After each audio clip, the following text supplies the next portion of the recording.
പരിശുദ്ധ പരമദിവ്യകാരുണ്യത്തിന് ആരാധനയും സ്തുതിയും പുകഴ്ചയും ഉണ്ടായിരിക്കട്ടെ. എൻ്റെ പ്രിയപ്പെട്ടവരെ,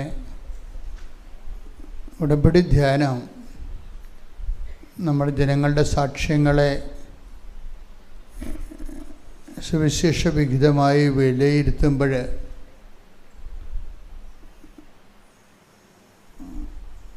നമ്മൾക്ക് മനസ്സിലാകുന്ന ഒരു യുക്തിസഹമായിട്ടുള്ള ഒരു നിഗമനമുണ്ട്.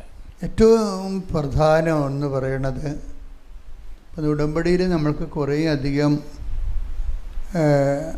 മൻഡേറ്ററി ആയിട്ടുള്ള കുറേ നിർബന്ധിതമായിട്ടുള്ള കുറേ സുവിശേഷ വേലകളുണ്ട്. ഇത് നിങ്ങൾ എന്ത് ക്വാണ്ടിറ്റിയിൽ ചെയ്യുന്നു, എന്തുമാത്രം അളവിൽ ചെയ്യുന്നു എന്നതിനേക്കാളുപരി നിങ്ങൾ എന്തുമാത്രം ദൈവസ്നേഹത്തോടെ അത് ചെയ്യുന്നു എന്നതിലുള്ളതാണ് അതിൻ്റെ ക്വാളിറ്റേറ്റീവായിട്ടുള്ള അതിൻ്റെ ഗുണനിലവാരം എന്ന് പറയുന്നത്. എന്നുവെച്ചാൽ എന്തുമാത്രം നമ്മൾ വർക്ക് ചെയ്യുന്നു. ഇപ്പോൾ നല്ലവണ്ണം സുവിശേഷ വേല ചെയ്യുന്ന ഒത്തിരി പേരുണ്ട്. അവരോട് അച്ഛന് പറയാനുള്ളത്, നിങ്ങൾ ക്വാണ്ടിറ്റേറ്റീവ്ലി എന്തുമാത്രം കൂടുതൽ ജോലി ചെയ്യുന്നു, അങ്ങനെ ചെയ്യാൻ കഴിയുന്നത് വലിയ അനുഗ്രഹമാണ്. പക്ഷേ ചെയ്യുന്ന ജോലി ദൈവസ്നേഹത്തോടെ ചെയ്യാം. പലർക്കും ചെയ്യണത് അവരുടെ നിയോഗ സ്നേഹത്തോടെയാണ് ചെയ്യണത്. അത് ഈ രാത്രിയും പകലും പോലെ വ്യത്യാസമുണ്ട്. നമ്മൾ പ്രേക്ഷിത പ്രവർത്തനങ്ങൾ നല്ല ശക്തമായി ചെയ്യുന്നുണ്ട്, രോഗികളെ പരിചരിക്കുന്നുണ്ട്, സുവിശേഷ വേല ചെയ്യുന്നുണ്ട്. പക്ഷേ ഇത് ക്വാണ്ടിറ്റേറ്റീവായിട്ട് ഇത് നല്ല ഒരു വോളിയം വർക്ക് നമ്മൾ ചെയ്യുന്നുണ്ട്. പക്ഷെ ചെയ്യുമ്പോൾ അത്രയും റിട്ടേൺസ് നമുക്കില്ല, അത്രയും വരുമാനം നിങ്ങൾക്ക് നിങ്ങൾ നടുവൊടിഞ്ഞ് ജോലി ചെയ്യുന്നു, പക്ഷേ നിങ്ങൾക്ക് അത്രയും റിട്ടേൺസ് ദൈവസന്നിധിയിൽ അത്രയും പരിപാലന കിട്ടണ പോലെ നിങ്ങൾക്ക് തോന്നണില്ല. അതിൻ്റെ ഒരു കാരണം, നിങ്ങൾ ചെയ്യുന്ന ജോലി ഈ സ്വിച്ച് ചെയ്തിരിക്കുന്നത് നിയോഗവുമായിട്ടാണ്. അത് എല്ലാവരും ഒരു 80% ആൾക്കാരും ചെയ്യുന്ന എല്ലാ പ്രേക്ഷിത പ്രവർത്തനവും നിങ്ങളുടെ നിയോഗം നിറവേറാൻ വേണ്ടിയാണത് ചെയ്യണത്. ഒരു കുറച്ച് അങ്ങ് മുന്നോട്ട് പോകുമ്പോൾ ഈ നിയോഗവുമായിട്ടുള്ള നമ്മുടെ ബാന്ധവം ഒരു ഡൈവേഴ്സ് ചെയ്യണത് നല്ലതാണ്. നിങ്ങൾ ഡൈവേഴ്സ് ചെയ്യത്തുമില്ല, ചെയ്യാനുള്ളത് ചെയ്യത്തില്ല. നമ്മളൊരു മോചനം പ്രാപിക്കേണ്ടത് നിയോഗത്തിൽ നിന്നാണ്. നമ്മളിപ്പോൾ ഓരോ കാര്യങ്ങൾ ആൾക്കാർ ചെയ്യുന്നില്ലേ, ആതുരാലയങ്ങളിൽ പോകുന്നു, അവിടെ താമസിച്ച് പോലും ജോലി ചെയ്യുന്നവരുണ്ട്. പക്ഷെ അതിനൊക്കെ ഇത്രയും റിട്ടേൺസ് കിട്ടിയാൽ പോരാ. കാര്യം അതെല്ലാം അസൈൻ്റെ വർക്കുകളല്ലേ, നമ്മൾ കണ്ടുപിടിച്ചാലല്ലോ. കർത്താവ് പറഞ്ഞതുപോലെയല്ലേ ചെയ്യണത്, അവൻ പറയണത് പോലെയല്ലേ നമ്മൾ ചെയ്യണത് അല്ലേ. കർത്താവ് നമ്മൾ വചനം അറിയാത്തവരെ അറിയിക്കുന്നു, അത് അവൻ പറഞ്ഞതാ. ലോകം മുഴുവനും പോവുക, എല്ലാ സൃഷ്ടികളോടും സുവിശേഷം പ്രസംഗിക്കുക. അപ്പോൾ നമ്മൾ ചെയ്യുന്ന ആതുര സേവനങ്ങളിലും പ്രേക്ഷിത പ്രവർത്തനങ്ങളിലും എല്ലാം ഉടമ്പടി ഫോർമുല കറക്റ്റായിട്ട് ഫോളോ ചെയ്യുന്നുണ്ട്. പക്ഷെ നമ്മൾ വിചാരിക്കുന്നത്ര റിട്ടേൺസ് അതിൽ നിന്ന് നമ്മളെന്ന് പറഞ്ഞൊരു കാര്യമില്ല. ചിലർ ഭയങ്കരമായി രീതിയിൽ അവർക്ക് റിട്ടേൺസ് വരുന്നുണ്ട്. അത്രയും കോമൺ ഫ്ലോക്കിന് അത്രയും വരുന്നില്ല. 60% പേർക്ക് അത് വരുന്നില്ല. അതിൻ്റെ കാരണം നിങ്ങൾ ചെയ്യുന്ന അത്രയും ജോലി ടെക്നിക്കലായിട്ട് പോകുന്നുണ്ട്. ഒരു കാര്യം അതാണ് ടെക്നിക്കലായിട്ട്. എന്ന് വെച്ച് കഴിഞ്ഞാൽ ഉടമ്പടിയിൽ എടുത്തു നമ്മൾ ഇത്രയും കാര്യം ചെയ്യേണ്ടതാണ്, അതുകൊണ്ട് മൻഡേറ്ററി ആയിട്ട് ഇത്രയും കാര്യങ്ങൾ നമ്മൾ ചെയ്യുന്നു. അതിന് സാങ്കേതികത്വം കൂടുതലാണ്. അത് ദൈവമായിട്ട് അക്കൗണ്ട് ചെയ്യണില്ലത്. കാര്യത്തിൽ നിങ്ങളുടെ നിയോഗത്തെയാണ് നിങ്ങളത് കണക്ട് ചെയ്യേണ്ടത്. നിയോഗത്തെ ഞാൻ ഈ ആദ്യം ഉടമ്പടി എടുത്തവരോടൊക്കെ കുറച്ച് ക്ഷമിക്കുമെങ്കിലും പുതുക്കിയ ആൾക്കാർ വഴക്ക് കേൾക്കാൻ സാധ്യതയുണ്ട്. പുതുക്കിയ ആൾക്കാരെന്ന് പറയുമ്പോൾ ആദ്യം എടുത്തവർക്ക് അതിൻ്റെ കാര്യങ്ങൾ അത്ര കണ്ട് പിടികിട്ടത്തില്ല. കുറച്ച് കഴിയുമ്പോൾ അതൊക്കെ മനസ്സിലാകും. നിയോഗം എന്ന് പറയുന്നത് നമ്മൾ അത് ദൈവത്തിന് ഏൽപ്പിച്ച കാര്യമാണ്.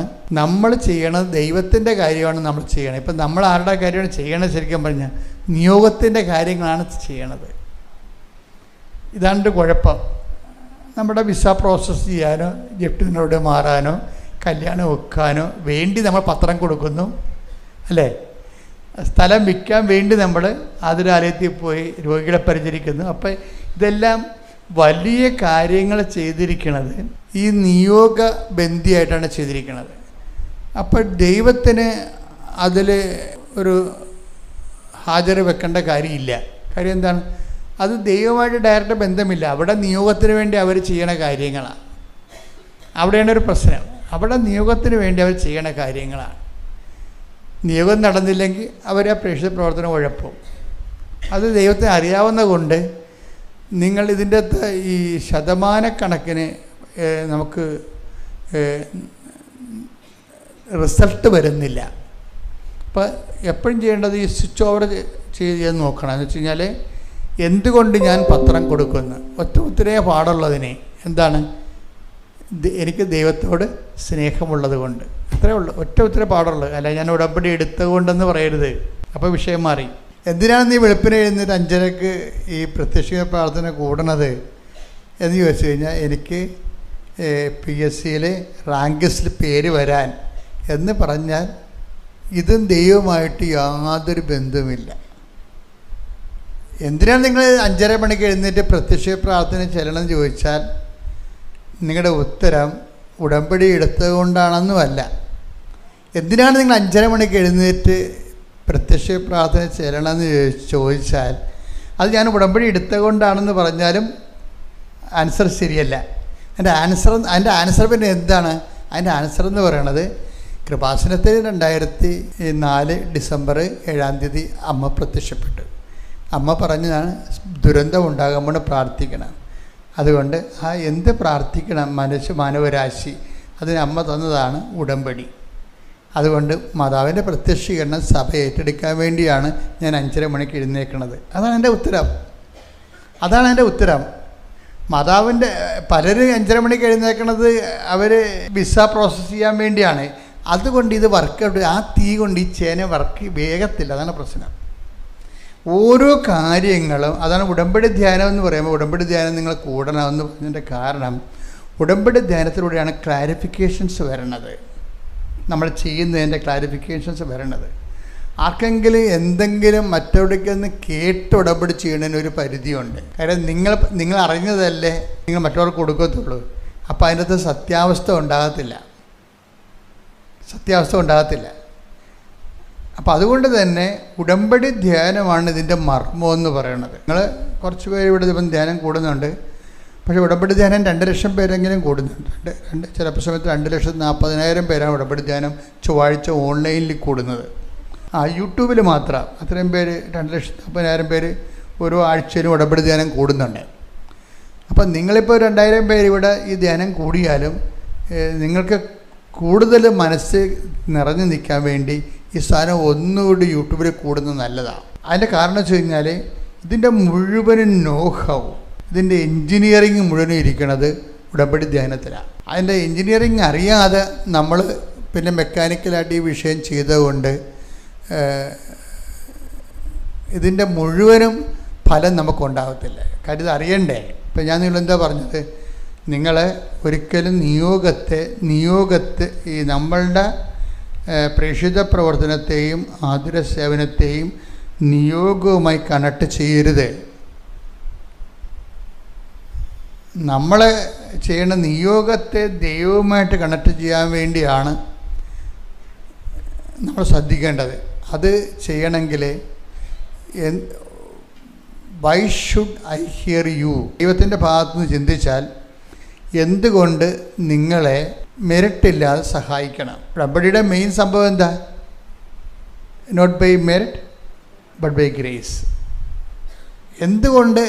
ദൈവത്തിൻ്റെ ഭാഗത്ത് ദൈവത്തിൻ്റെ ഏറ്റവും വലിയൊരു വാഗ്ദാനമാണ് നിൻ്റെ യോഗ്യതയല്ല എൻ്റെ കൃപ കൊണ്ടെന്ന്. അപ്പോൾ നമ്മൾ എന്തിനാണ് ഉടമ്പടി എടുക്കുന്നത്? യോഗ്യതയുള്ളവരാരും വന്ന് ഉടമ്പടി എടുക്കേണ്ട ഒരു കാര്യമില്ല. അവരുടെ യോഗ്യതയുമായിട്ട് പോയാൽ മതി. അവർ പിന്നെ ചില ആൾക്കാർ യോഗ്യത കൊണ്ട് ഉടമ്പടി എടുക്കുമ്പോൾ അവർ പ്രാധാന്യം കൊടുക്കുന്നത് എന്തിനായിരിക്കണം? ദൈവ തിരുസന്നിധി നിങ്ങളുടെ ഇൻറ്റിമസി വർദ്ധിപ്പിക്കാനാണ് പ്രാധാന്യം കൊടുക്കേണ്ടത്. Why should I hear you? എന്തുകൊണ്ട് ഞാൻ നിന്നെ കേൾക്കണം എന്ന് ദൈവം ചോദിച്ചാൽ നമുക്ക് കൃത്യമായിട്ട് കോൺക്രീറ്റ് ആൻസർ വേണം. Because I sincerely love you. അതാണ് ഉത്തരം. ഞാൻ ആത്മാർത്ഥമായി നിന്നെ സ്നേഹിക്കുന്നു. അല്ല ഞാൻ ഉടമ്പടി എടുത്ത് പത്രം കൊടുത്തു എന്നല്ല പറയേണ്ടത്. Why should I hear you? എന്തുകൊണ്ട് ഞാൻ നിങ്ങളെ കേൾക്കണം? കാര്യം എന്താണ്? നിങ്ങൾ വെച്ചിരിക്കുന്നത് 100% ഗ്രേസിലുള്ള വിഷയമാണ്. വെച്ച് കഴിഞ്ഞാൽ നമ്മളുടെ മെരിറ്റ് ലൂസാകുന്ന സമയമുണ്ട്. കാര്യം ഈ ലോകത്തിലുള്ള മുഴുവനും ആൾക്കാർക്ക് ഇപ്പം കഴിഞ്ഞ ദിവസം ഒരു പൈലറ്റ് സാക്ഷ്യം പറഞ്ഞു. പൈലറ്റ് ഈ വിമാനം ഓടിക്കുന്ന കക്ഷി, ആ കക്ഷിയുടെ ബാച്ചിൽ പലരും ആ ഇൻ്റർവ്യൂവിന് വരണത് 2400 പൈലറ്റുമാരാണ്. 4 പൈലറ്റുമാരെ കമ്പനിക്ക് ആവശ്യമുള്ളൂ. അവിടെ വിഷയം ഒരു വിമാനം ഓടിക്കാനുള്ള കമ്പനിയിൽ ഇൻ്റർവ്യൂവിന് വരണത് 2400 പൈലറ്റുമാർ വരികയാണ്. കമ്പനിക്ക് ആവശ്യം വെറും 4 പേരേ ഉള്ളൂ. അവിടെയാണ് ദൈവം നിങ്ങളോട് ചോദിക്കുന്നത്, why should I hear you? Why should I select you? നിന്നെ എന്തുകൊണ്ട് ഞാൻ ഈ 2400 പേരിൽ നിന്നെ എന്തുകൊണ്ട് സെലക്ട് ചെയ്യണം? അത് ഉത്തരവെന്ന് വെച്ച് കഴിഞ്ഞാൽ ദൈവം എപ്പോഴും പറയും, നീ എനിക്ക് പ്രിയപ്പെട്ടവനും ബഹുമാന്യനുമാണ്. Take the word of God. സ്തുതിക്കട്ടെ. ഹല്ലേലൂയ, ഹല്ലേലൂയ, ഹല്ലേലൂയ, ഹല്ലേലൂയ. യേശുവേ നന്ദി. ഹല്ലേലൂയ, ഹല്ലേലൂയ, ഹല്ലേലൂയ, ഹല്ലേലൂയ, ഹല്ലേലൂയ, ഹല്ലേലൂയ. യേശുവേ സ്തുതി, യേശുവേ ആരാധന, ആരാധന. യെശയ്യാ 43:4. യെശയ്യാ 43:4. നീ എനിക്ക് വിലപ്പെട്ടവനും പറഞ്ഞേ, നീ എനിക്ക് വിലപ്പെട്ടവനും ബഹുമാന്യനും പ്രിയങ്കരനും ആയതുകൊണ്ട് നിനക്ക് പകരമായി മനുഷ്യരെയും നിന്റെ ജീവന് പകരമായി ജനതകളെയും ഞാൻ നൽകുന്നു. ഭയപ്പെടേണ്ട, ഞാൻ നിന്നോട് കൂടെയുണ്ട്. ഈ റാങ്കിലേക്ക് എങ്ങനെ വരാൻ പറ്റുമെന്ന് നോക്കണം. ഇത് റാങ്കിങ്ങാണ്, ദൈവം കൊടുക്കുന്ന റാങ്കിങ്ങാണ്. എന്താണ്? 3 റാങ്ക് ഉണ്ട് അതിൻ്റെ അകത്ത്. ഒന്ന്, നീ എനിക്ക് വിലപ്പെട്ടവൻ. പിന്നെന്താണ്? ബഹുമാന്യതൻ. പിന്നെന്താണ്? പ്രിയങ്കരൻ. Why should I hear you? Why should I select you? ഞാൻ എന്തുകൊണ്ട് നിന്നെ സെലക്ട് ചെയ്യണം? അതിന് ഈ 3 ഉത്തരമേ പറ്റത്തുള്ളൂ. എന്തുകൊണ്ടാണ്? നീ എനിക്ക് വിലപ്പെട്ടവനായതുകൊണ്ട്. ഒന്ന് പറഞ്ഞേ, നീ എനിക്ക് വിലപ്പെട്ടവനായതുകൊണ്ട്. രണ്ടാമത്തെ എന്താ? പ്രിയങ്കരനായതുകൊണ്ട്. നീ എനിക്ക് പ്രിയങ്കരി ആയതുകൊണ്ട്. അതെ. പിന്നെ മൂന്നാമത്തത് ബഹുമാന്യനായതുകൊണ്ട്. നീ എനിക്ക് ബഹുമാന്യനായതുകൊണ്ട്. ഈ 3 സെക്ഷനിലേക്ക് എങ്ങനെ കയറി പറ്റാമെന്ന് നോക്കണം. ഇതിനാണ് ഞങ്ങൾ നിങ്ങൾക്ക് ഒരു എക്സസൈസ് തരണത്, ഒരു ഹോംവർക്ക്. എന്താ ഹോംവർക്ക്? ഒന്ന്, കർത്താവിൻ്റെ ജോലി നമ്മൾ ഏറ്റെടുക്കും. അതെന്താണ്? കർത്താവിനെ അറിയാത്തവരെ നമ്മൾ അറിയിക്കും. കഴിഞ്ഞ ദിവസങ്ങളിൽ ജോൺസൺ ജോസഫ് എന്നും പറഞ്ഞ് ഒരു സഹോദരൻ്റെ സാക്ഷിയുണ്ട്. ജോൺസൺ ജോസഫിന് കുറേ ജോലികൾ കിട്ടിയെങ്കിലും ഇപ്പോഴത്തെ IT ഫീൽഡിലെ നല്ലവണ്ണം റെമ്യൂണറേഷനുള്ള ഒരു ജോലിയാണ് IT ഫീൽഡെങ്കിലും. പക്ഷേ നമ്മൾക്ക് ഒരു കൊല്ലം IT ഫീൽഡിൽ ജോലി നമുക്ക് കിട്ടണില്ല എന്നുണ്ടെങ്കിൽ നമ്മൾ ഔട്ട് ഓഫ് സിലബസ് ആയി പോകും.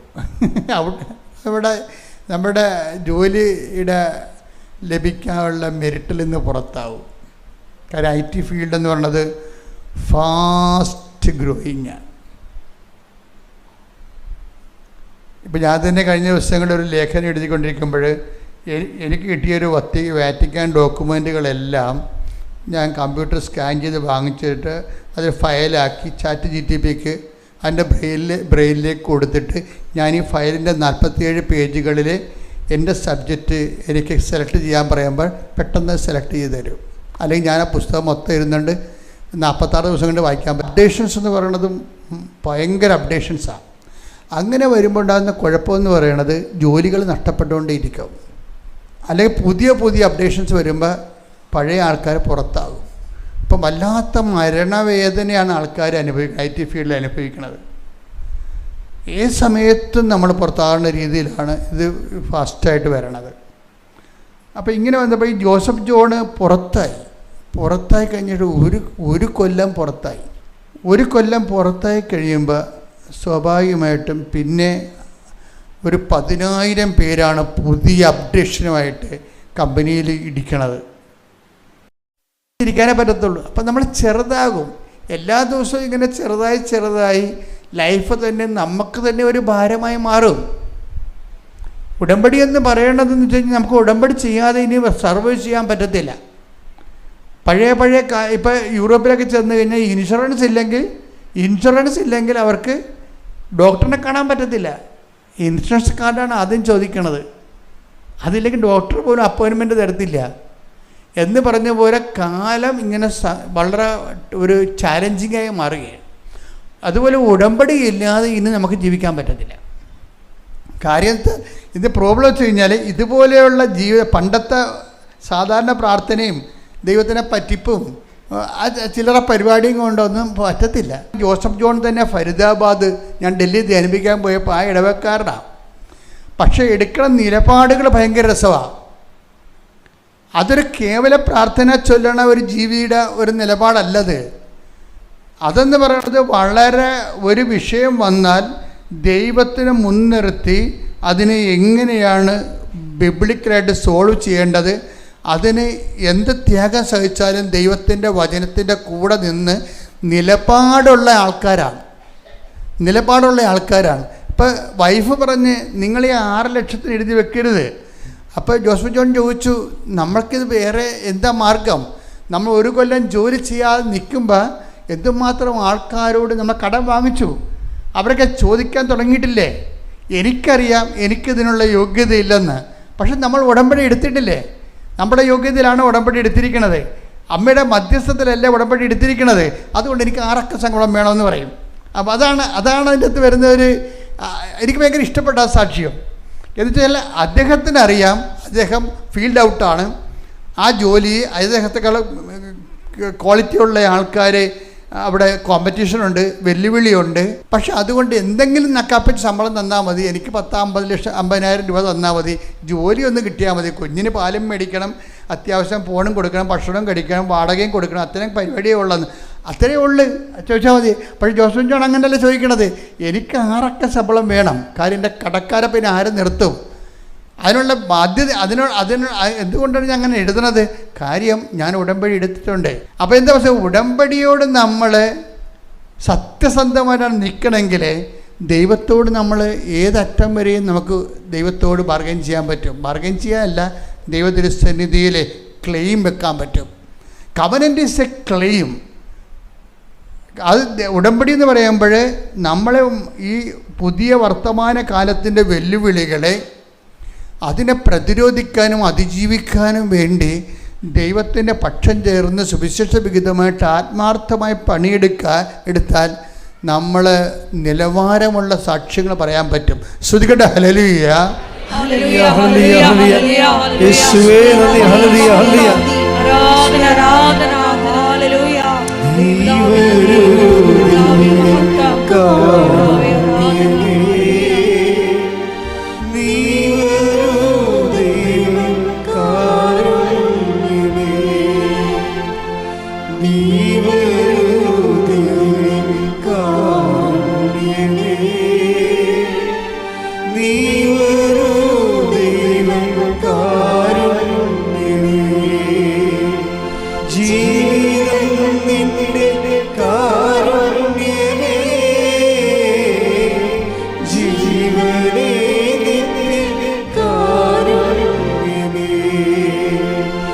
ജീവിതം നിന്റെ കാരുണ്യമേ.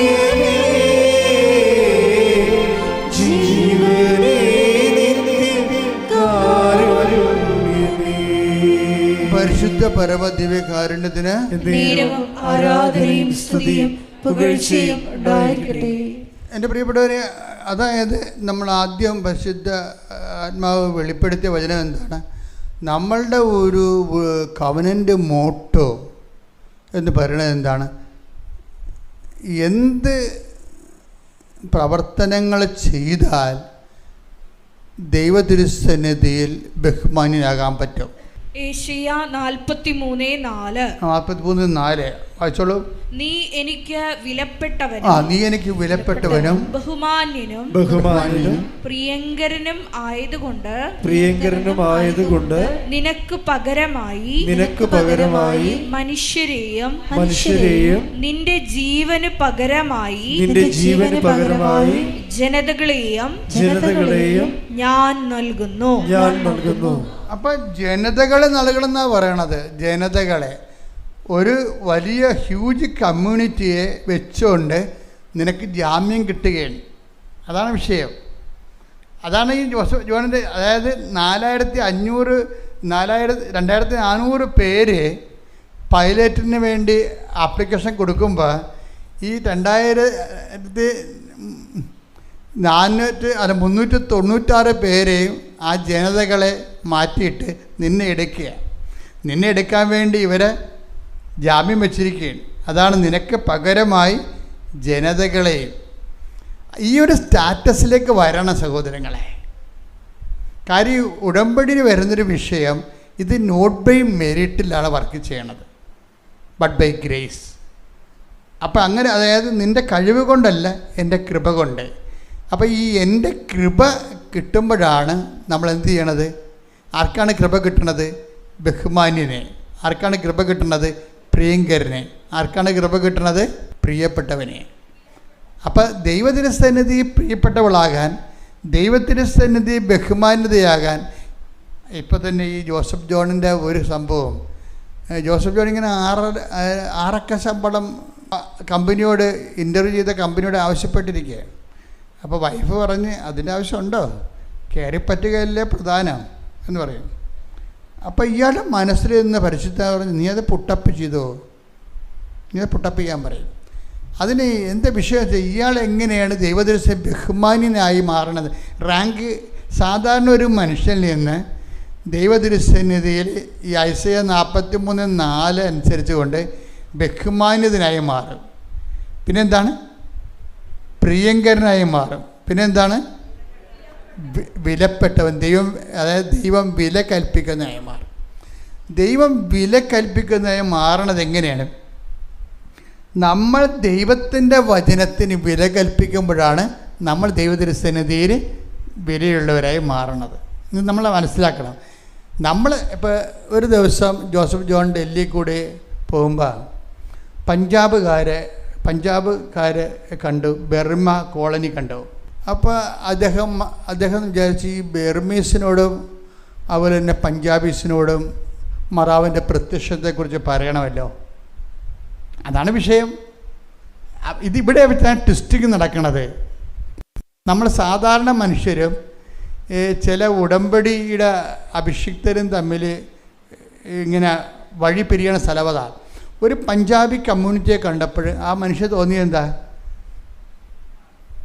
ഇവരോട് മാതാവിൻ്റെ പ്രത്യക്ഷത്തെക്കുറിച്ച് പറയണം, സുവിശേഷത്തെ പറഞ്ഞു. അപ്പോൾ അവരെന്ത് ചെയ്യും? പഞ്ചാബ് പത്രം സംഘടിപ്പിക്കും, കൃപാസനത്തിൻ്റെ. അതാ വിഷയം. ഈ ബർമ കമ്മ്യൂണിറ്റിയെ കണ്ടപ്പോൾ ഇംഗ്ലീഷ് പത്രം മേടിക്കും. ഇങ്ങനെ ചിന്തിക്കുമ്പോഴാണ്, അതായത് നിങ്ങളെ ലോകം മുഴുവനും പോകുക, എല്ലാ സൃഷ്ടികളോടും സുവിശേഷം പ്രസംഗിക്കുക.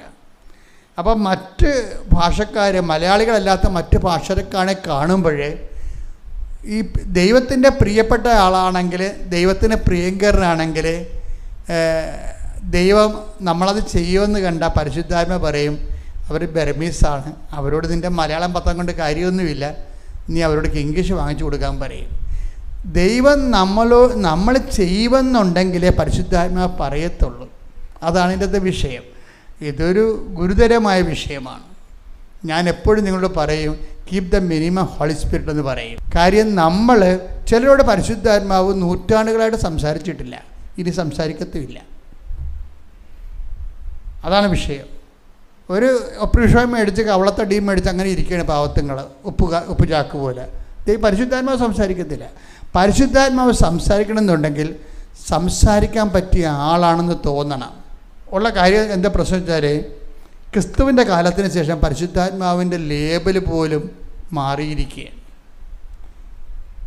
പരിശുദ്ധാത്മാവ് തത്വത്തിൻ്റെ മൂന്നാം ആൾ.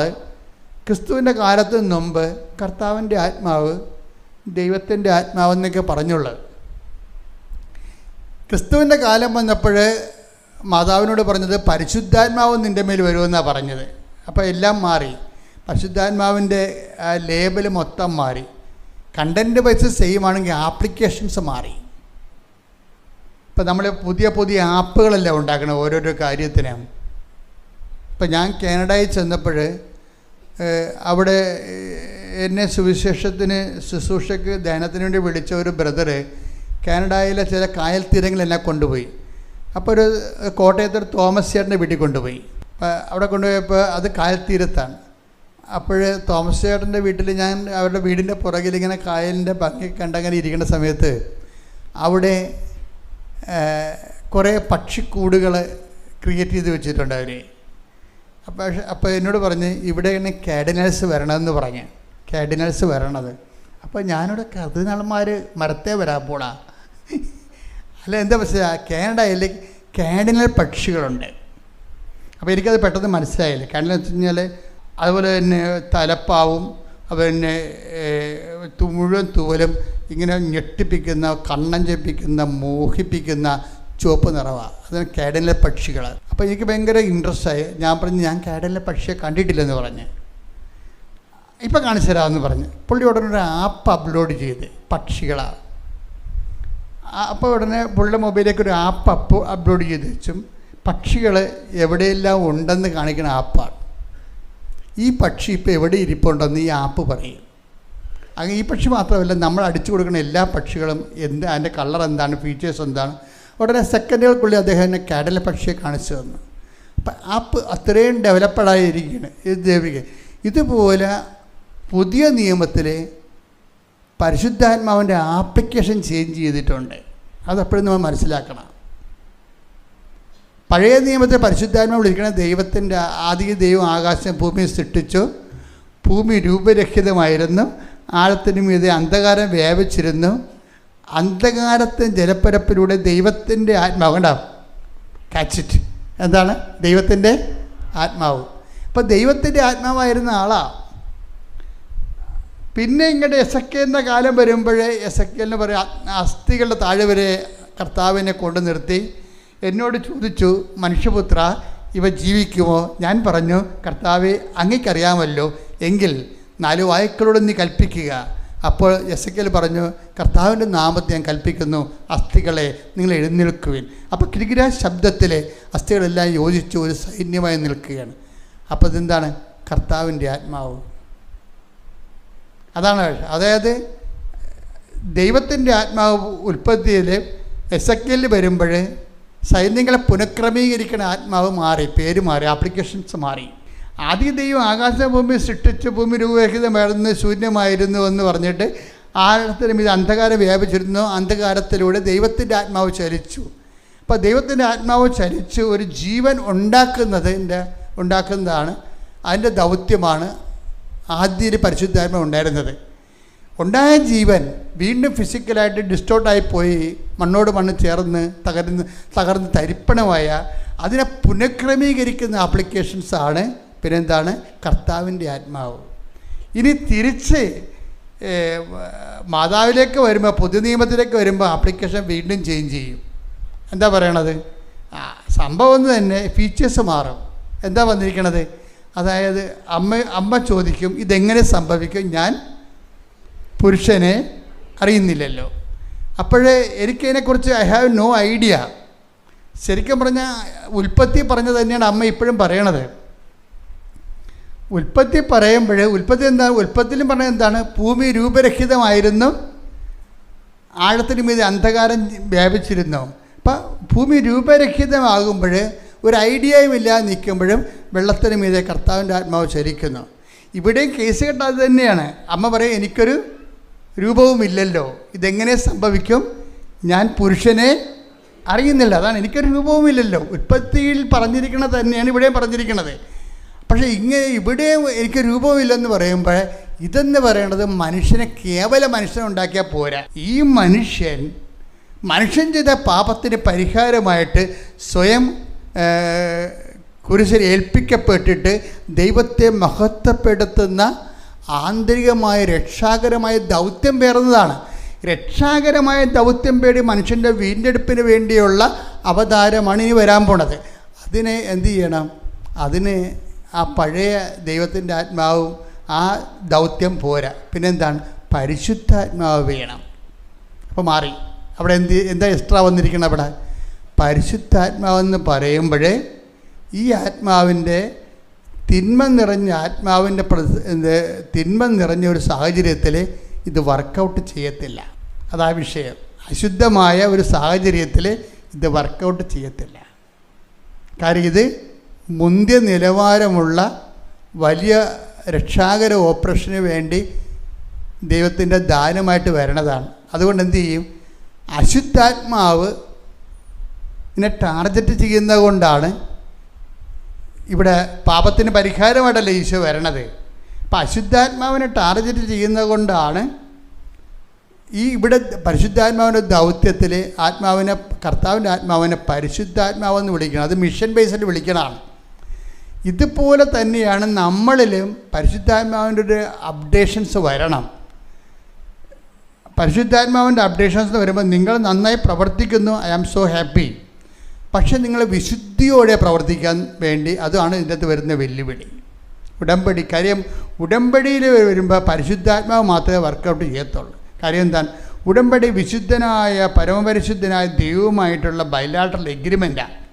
ദൈവമായിട്ട് വരുന്ന ഒരു എഗ്രിമെൻറ്റാണ്. ഉഭയകക്ഷി ഒരു കരാറായിട്ട് വരണതാണ്. അപ്പോഴെന്താണ് അതിൻ്റെ അകത്ത് പ്രീറിക്വസിസ്റ്റ് എന്ന ഡിമാൻഡ് എന്താണ്? ഞാൻ പരിശുദ്ധനായിരിക്കുന്ന പോലെ നിങ്ങളും പരിശുദ്ധരായിരിക്കും. Take the word of God. ശ്രുതിക്കട്ടെ. ഹല്ലേലൂയ, ഹല്ലേലൂയ, ഹല്ലേലൂയ, ഹല്ലേലൂയ, ഹല്ലേലൂയ. യേശുവേ നന്ദി. ഹല്ലേലൂയ, ഹല്ലേലൂയ, ഹല്ലേലൂയ, ഹല്ലേലൂയ, ഹല്ലേലൂയ. യേശുവേ ആരാധന, ആരാധന. മത്തായി 5:48. അതുകൊണ്ട് നിങ്ങളുടെ സ്വർഗസ്ഥനായ പിതാവ് പരിപൂർണനായിരിക്കുന്നത് പോലെ നിങ്ങളും പരിപൂർണരായിരിക്കുവിൻ. അതായത് be holy as your heavenly father is holy.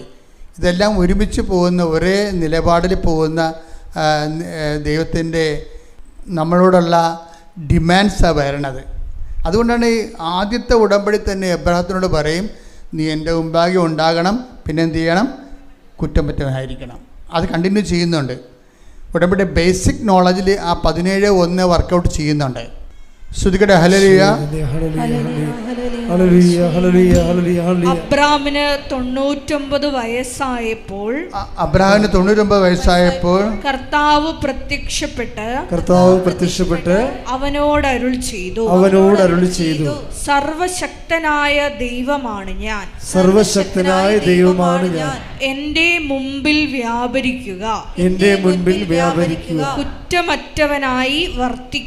കുറ്റമറ്റവനായി വർത്തിക്കുക. അതെൻ്റെ വിഷയം എന്ന് വെച്ച് കഴിഞ്ഞാൽ, അപ്പം നിങ്ങൾ ചോദിക്കുക, ഈ കുറ്റമറ്റവളായി നമുക്ക് മനുഷ്യനായ തെറ്റ് ചെയ്തിട്ടില്ലേ ചോദിക്കും. ഇത് ഒരു പ്രാഥമിക നടപടിയാണ്. എന്നുവെച്ചാൽ നമ്മളെ പാപകരമായ ഒരു സാഹചര്യത്തിൽ ജീവിക്കുന്നത് കൊണ്ട് അങ്ങനെ ചിന്തിക്കുന്നതാണ്. നിങ്ങളെ വിശുദ്ധമായൊരു മനുഷ്യ കൂടെയാണ് നിങ്ങൾ ജീവിക്കണമെന്നുണ്ടെങ്കിൽ നിങ്ങൾ അങ്ങനെ ചിന്തിക്കത്തില്ല. അതുകൊണ്ടാണ് ഈ ജെറമിയ പറയും, ഞാൻ പാപിയാണ്, എൻ്റെ ഒരു കുഴപ്പമെന്ന് വെച്ച് കഴിഞ്ഞാൽ പാപികളുടെ കൂടെയാണ് ഞാൻ ജീവിക്കണത്. Take the word of God. ശ്രുതികട. ഹല്ലേലൂയ, ഹല്ലേലൂയ, ഹല്ലേലൂയ. യേശുവേ നന്ദി. ഹല്ലേലൂയ, ഹല്ലേലൂയ. യേശുവേ ആരാധന, ആരാധന, ആരാധന, ആരാധന. ഹല്ലേലൂയ, ഹല്ലേലൂയ, ഹല്ലേലൂയ, ഹല്ലേലൂയ. പരിശുദ്ധാത്മാവേ, പരിശുദ്ധാത്മാവേ, വരദാനത്തിൻ അഭിഷേകം എന്നെ നിറയണമേ. പരിശുദ്ധാത്മാവേ, പരിശുദ്ധാത്മാവേ, ലോകത്തിന്മേൽ വിജയം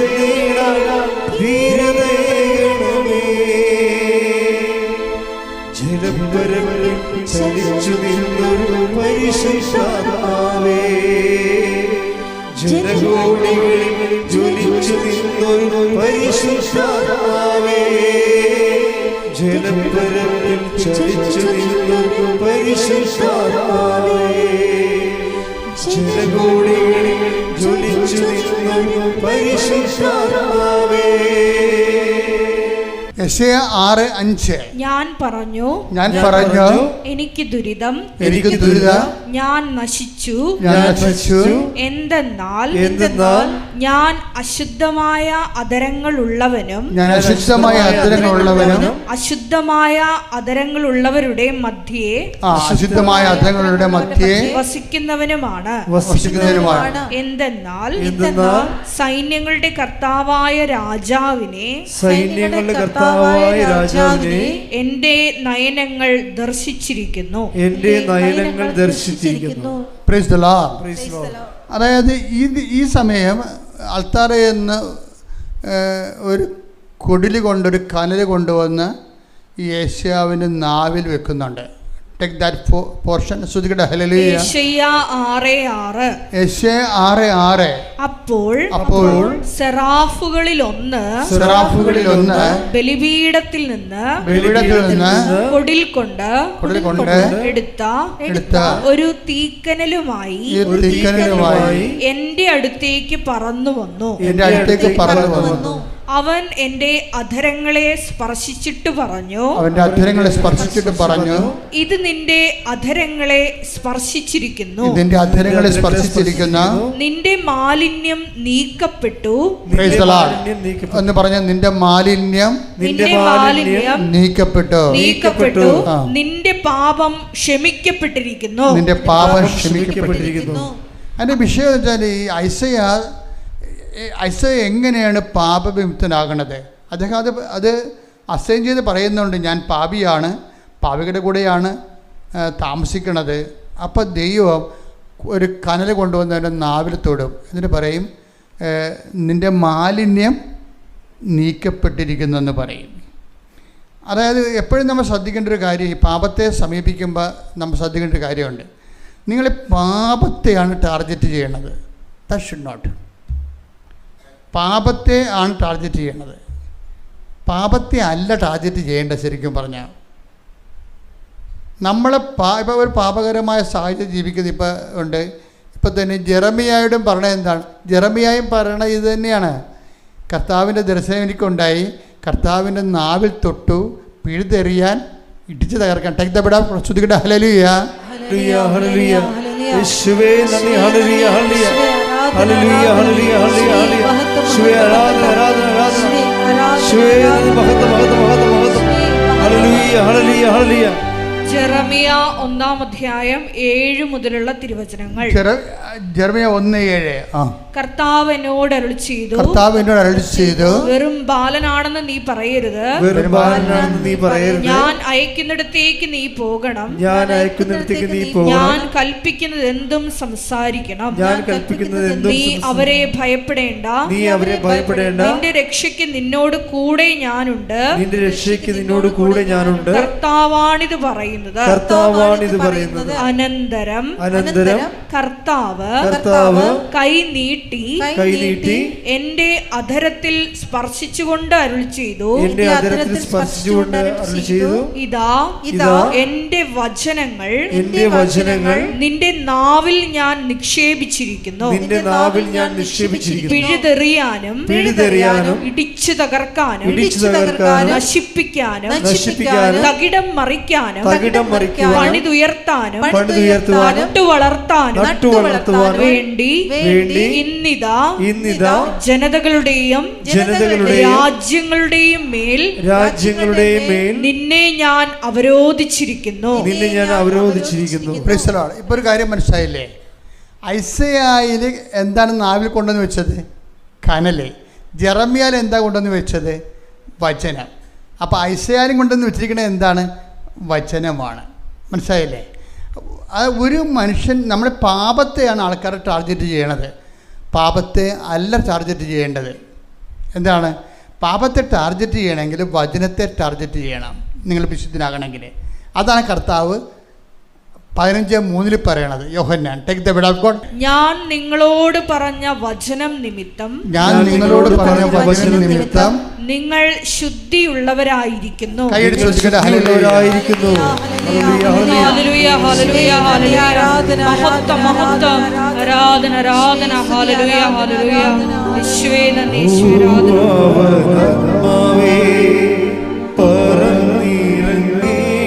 താളത്തിൽ കൈയടിച്ചോണ്ട്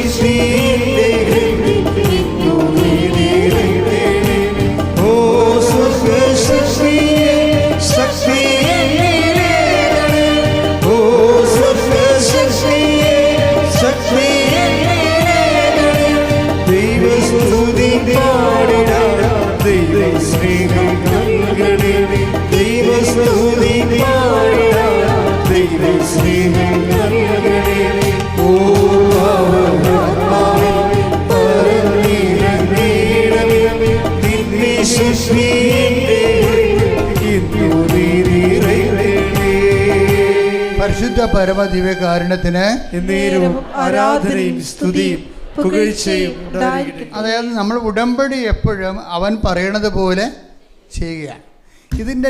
ഇതിൻ്റെ പ്രൈമറി ഇഫക്റ്റ് എന്താണ്? അവൻ പറയണത് പോലെ ചെയ്യുകയെന്ന് വെച്ച് കഴിഞ്ഞാൽ കർത്താവിൻ്റെ വചനം പോലെ അനുസരിച്ച് കൊണ്ട് നമ്മൾ ജീവിക്കുക. കർത്താവിൻ്റെ വചനത്തിലല്ലാത്ത രീതിയിൽ നമ്മൾ ജീവിക്കാതിരിക്കുക. അപ്പോൾ എന്നാ സംഭവിക്കണത്? നമ്മൾ ഓട്ടോമാറ്റിക്കായിട്ട് വിശുദ്ധരായി മാറുകയാണ്. ഇതാണ് ഈ കനൽ കൊണ്ടുവന്ന് നാവി വെക്കണതും കൈകൊണ്ട് നാവിയെ തൊടണതും എല്ലാം വന്നിരിക്കുന്നത് എന്താണ്? ഒരു മനുഷ്യൻ ഉടമ്പടിയിലൂടെ വചനാത്മകമായി ജീവിതം പുനഃക്രമീകരിച്ച് കഴിയുമ്പോൾ ഓട്ടോമാറ്റിക്കായിട്ട് അവൻ വിശുദ്ധനായി തീരുന്ന. കൈയടിച്ച് സ്തുതിക്കട്ടെ. ഹല്ലേലൂയ.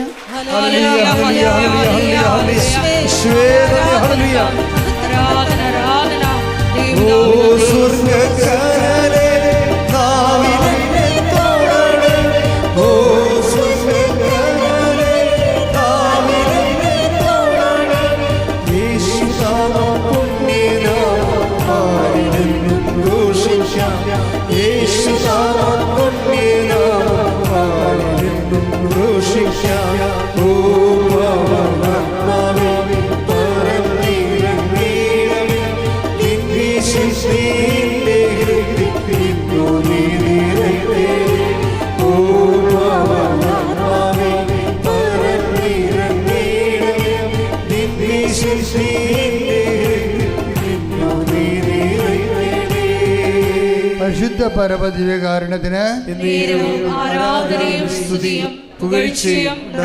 അപ്പോൾ ഇതിൻ്റെ നെറ്റ് റിസൾട്ട് എന്താ? നമ്മളെ എപ്പോഴും നമ്മുടെ വിശുദ്ധ ജീവിതത്തിൽ നമ്മൾ ടാർഗറ്റ് ചെയ്യണത് പാപത്തെയാണ്. ഇപ്പം നിങ്ങൾ എന്താ പറഞ്ഞിരിക്കുന്നത്? പാപത്തെ അല്ല ലക്ഷ്യം വെക്കേണ്ടത്. പിന്നെ എന്തിനാണ്? വചനത്തെ എക്സിക്യൂട്ട് ചെയ്യാനാണ്, നടപ്പിൽ വരുത്താനാണ് ലക്ഷ്യം വെക്കേണ്ടത്. അപ്പോൾ ഓട്ടോമാറ്റിക്കായിട്ട് പാപം നിർവീര്യമാകുകയോ മാഞ്ഞു പോവുകയോ ചെയ്യും. അതാണ് എൻ്റെ, അതായത് അപ്പോഴേ വരണ എന്ത് വിഷയം വെച്ചാൽ നമ്മളെ വചനത്തെ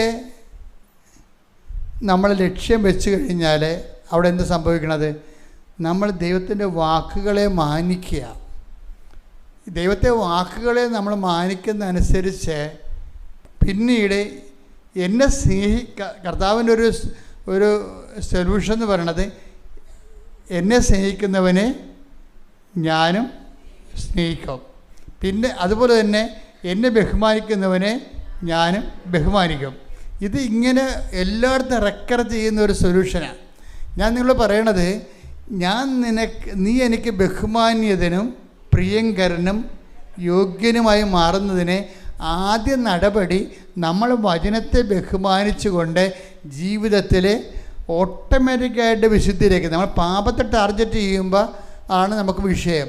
നിങ്ങൾ വചനത്തെ ഒന്ന് ടാർഗറ്റ് ചെയ്ത് കഴിഞ്ഞാൽ ആദ്യം വരാൻ പോണ വിഷയം പാപ സാഹചര്യങ്ങളും ദൈവം നിങ്ങളെ സംരക്ഷിക്കും. നമ്മൾ മനസ്താപ്രകടനത്തിൽ പറയുന്നില്ലേ എന്താണ്? പാപ സാഹചര്യങ്ങളെ ഉപേക്ഷിക്കുമെന്ന്.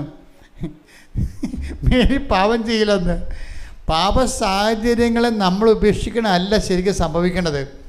പാപ സാഹചര്യങ്ങളെ ദൈവം നമ്മളിൽ നിന്ന് മാറ്റും. കാര്യം എന്താണ്? നമ്മൾ ഇതിൻ്റെ വരുന്ന ഒരു പ്രധാനപ്പെട്ട വാക്ക്, കർത്താവ് കുറ്റം ചുമത്താത്തവൻ ഭാഗ്യവാൻ. Take the word of God. ശ്രുതികട ഹല്ലേലൂയ ഹല്ലേലൂയ ഹല്ലേലൂയ ഹല്ലേലൂയ ഹല്ലേലൂയ. യേശുവേ നന്ദി. ഹല്ലേലൂയ ഹല്ലേലൂയ. യേശുവേ ആരാധന ആരാധന ആരാധന. യേശുവേ നന്ദി. മഹത്വം മഹത്വം. റോമ 4:8. റോമ 4:8. കർത്താവ് കുറ്റം ചുമത്താത്തവൻ ഭാഗ്യവാൻ. കർത്താവ് കുറ്റം ചുമത്താത്തവൻ ഭാഗ്യവാൻ. ഇത് വളരെ സീരിയസ് ആയിട്ടൊരു വാക്കാണ്. എന്ന് വെച്ചാൽ നമ്മൾ പാപത്തെ ഒഴിവാക്കുകയോ അല്ലെങ്കിൽ പാപം ഒഴിവാക്കിക്കൊണ്ട് പാപത്തെ മനസ്തപിക്കുകയോ ചെയ്യുന്നതിനേക്കാളും നമ്മൾ മാനസാന്തരം എന്നൊക്കെ പറയുന്ന മനസ്താപത്തിന് നമ്മൾ പ്രാധാന്യം കൊടുക്കുമ്പോൾ നമ്മൾ ശരിക്കും ചെയ്യേണ്ടത് എന്താണെന്നറിയോ? കർത്താവിൻ്റെ മുമ്പിൽ കുറ്റമറ്റവനായി ജീവിക്കാൻ വേണ്ടി പ്രാധാന്യം കൊടുക്കണം. നമ്മൾ പാപത്തെയാണ് ടാർഗറ്റ് ചെയ്യുന്നത്. ഇപ്പോൾ കുമ്പസാരിക്കാരൊക്കെ വരുമ്പോൾ നിങ്ങൾ പാപത്തെയല്ല ടാർഗറ്റ് ചെയ്യണത്, അത് ഒമിഷൻസും കമ്മീഷൻസൊക്കെ അല്ലേ പറയണത്.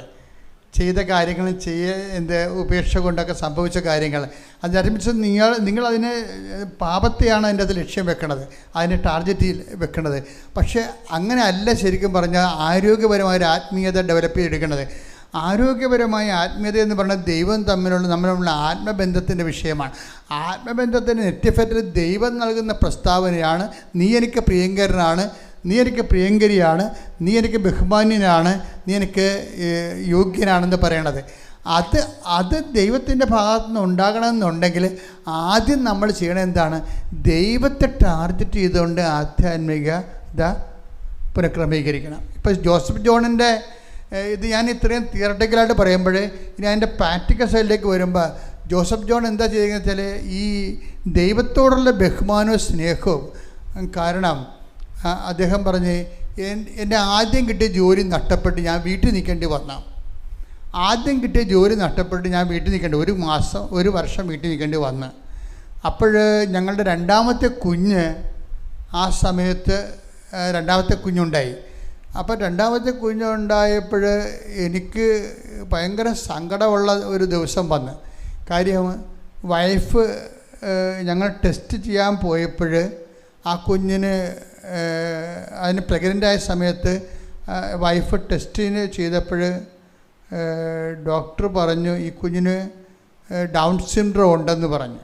അപ്പോൾ എൻ്റെ ചങ്കലച്ചു പോയി. അതൊക്കെ അന്ന് വൈകുന്നേരമാണ് എൻ്റെ ജോലി നഷ്ടപ്പെട്ടതെന്ന് പറഞ്ഞു. ഓക്കെ, രണ്ട് സംഭവം ഒരുമിച്ച് വന്ന് ഹിറ്റ് ചെയ്യണ ഒരു മനുഷ്യൻ്റെ ഇവിടെ എങ്ങനെ സഹിക്കും?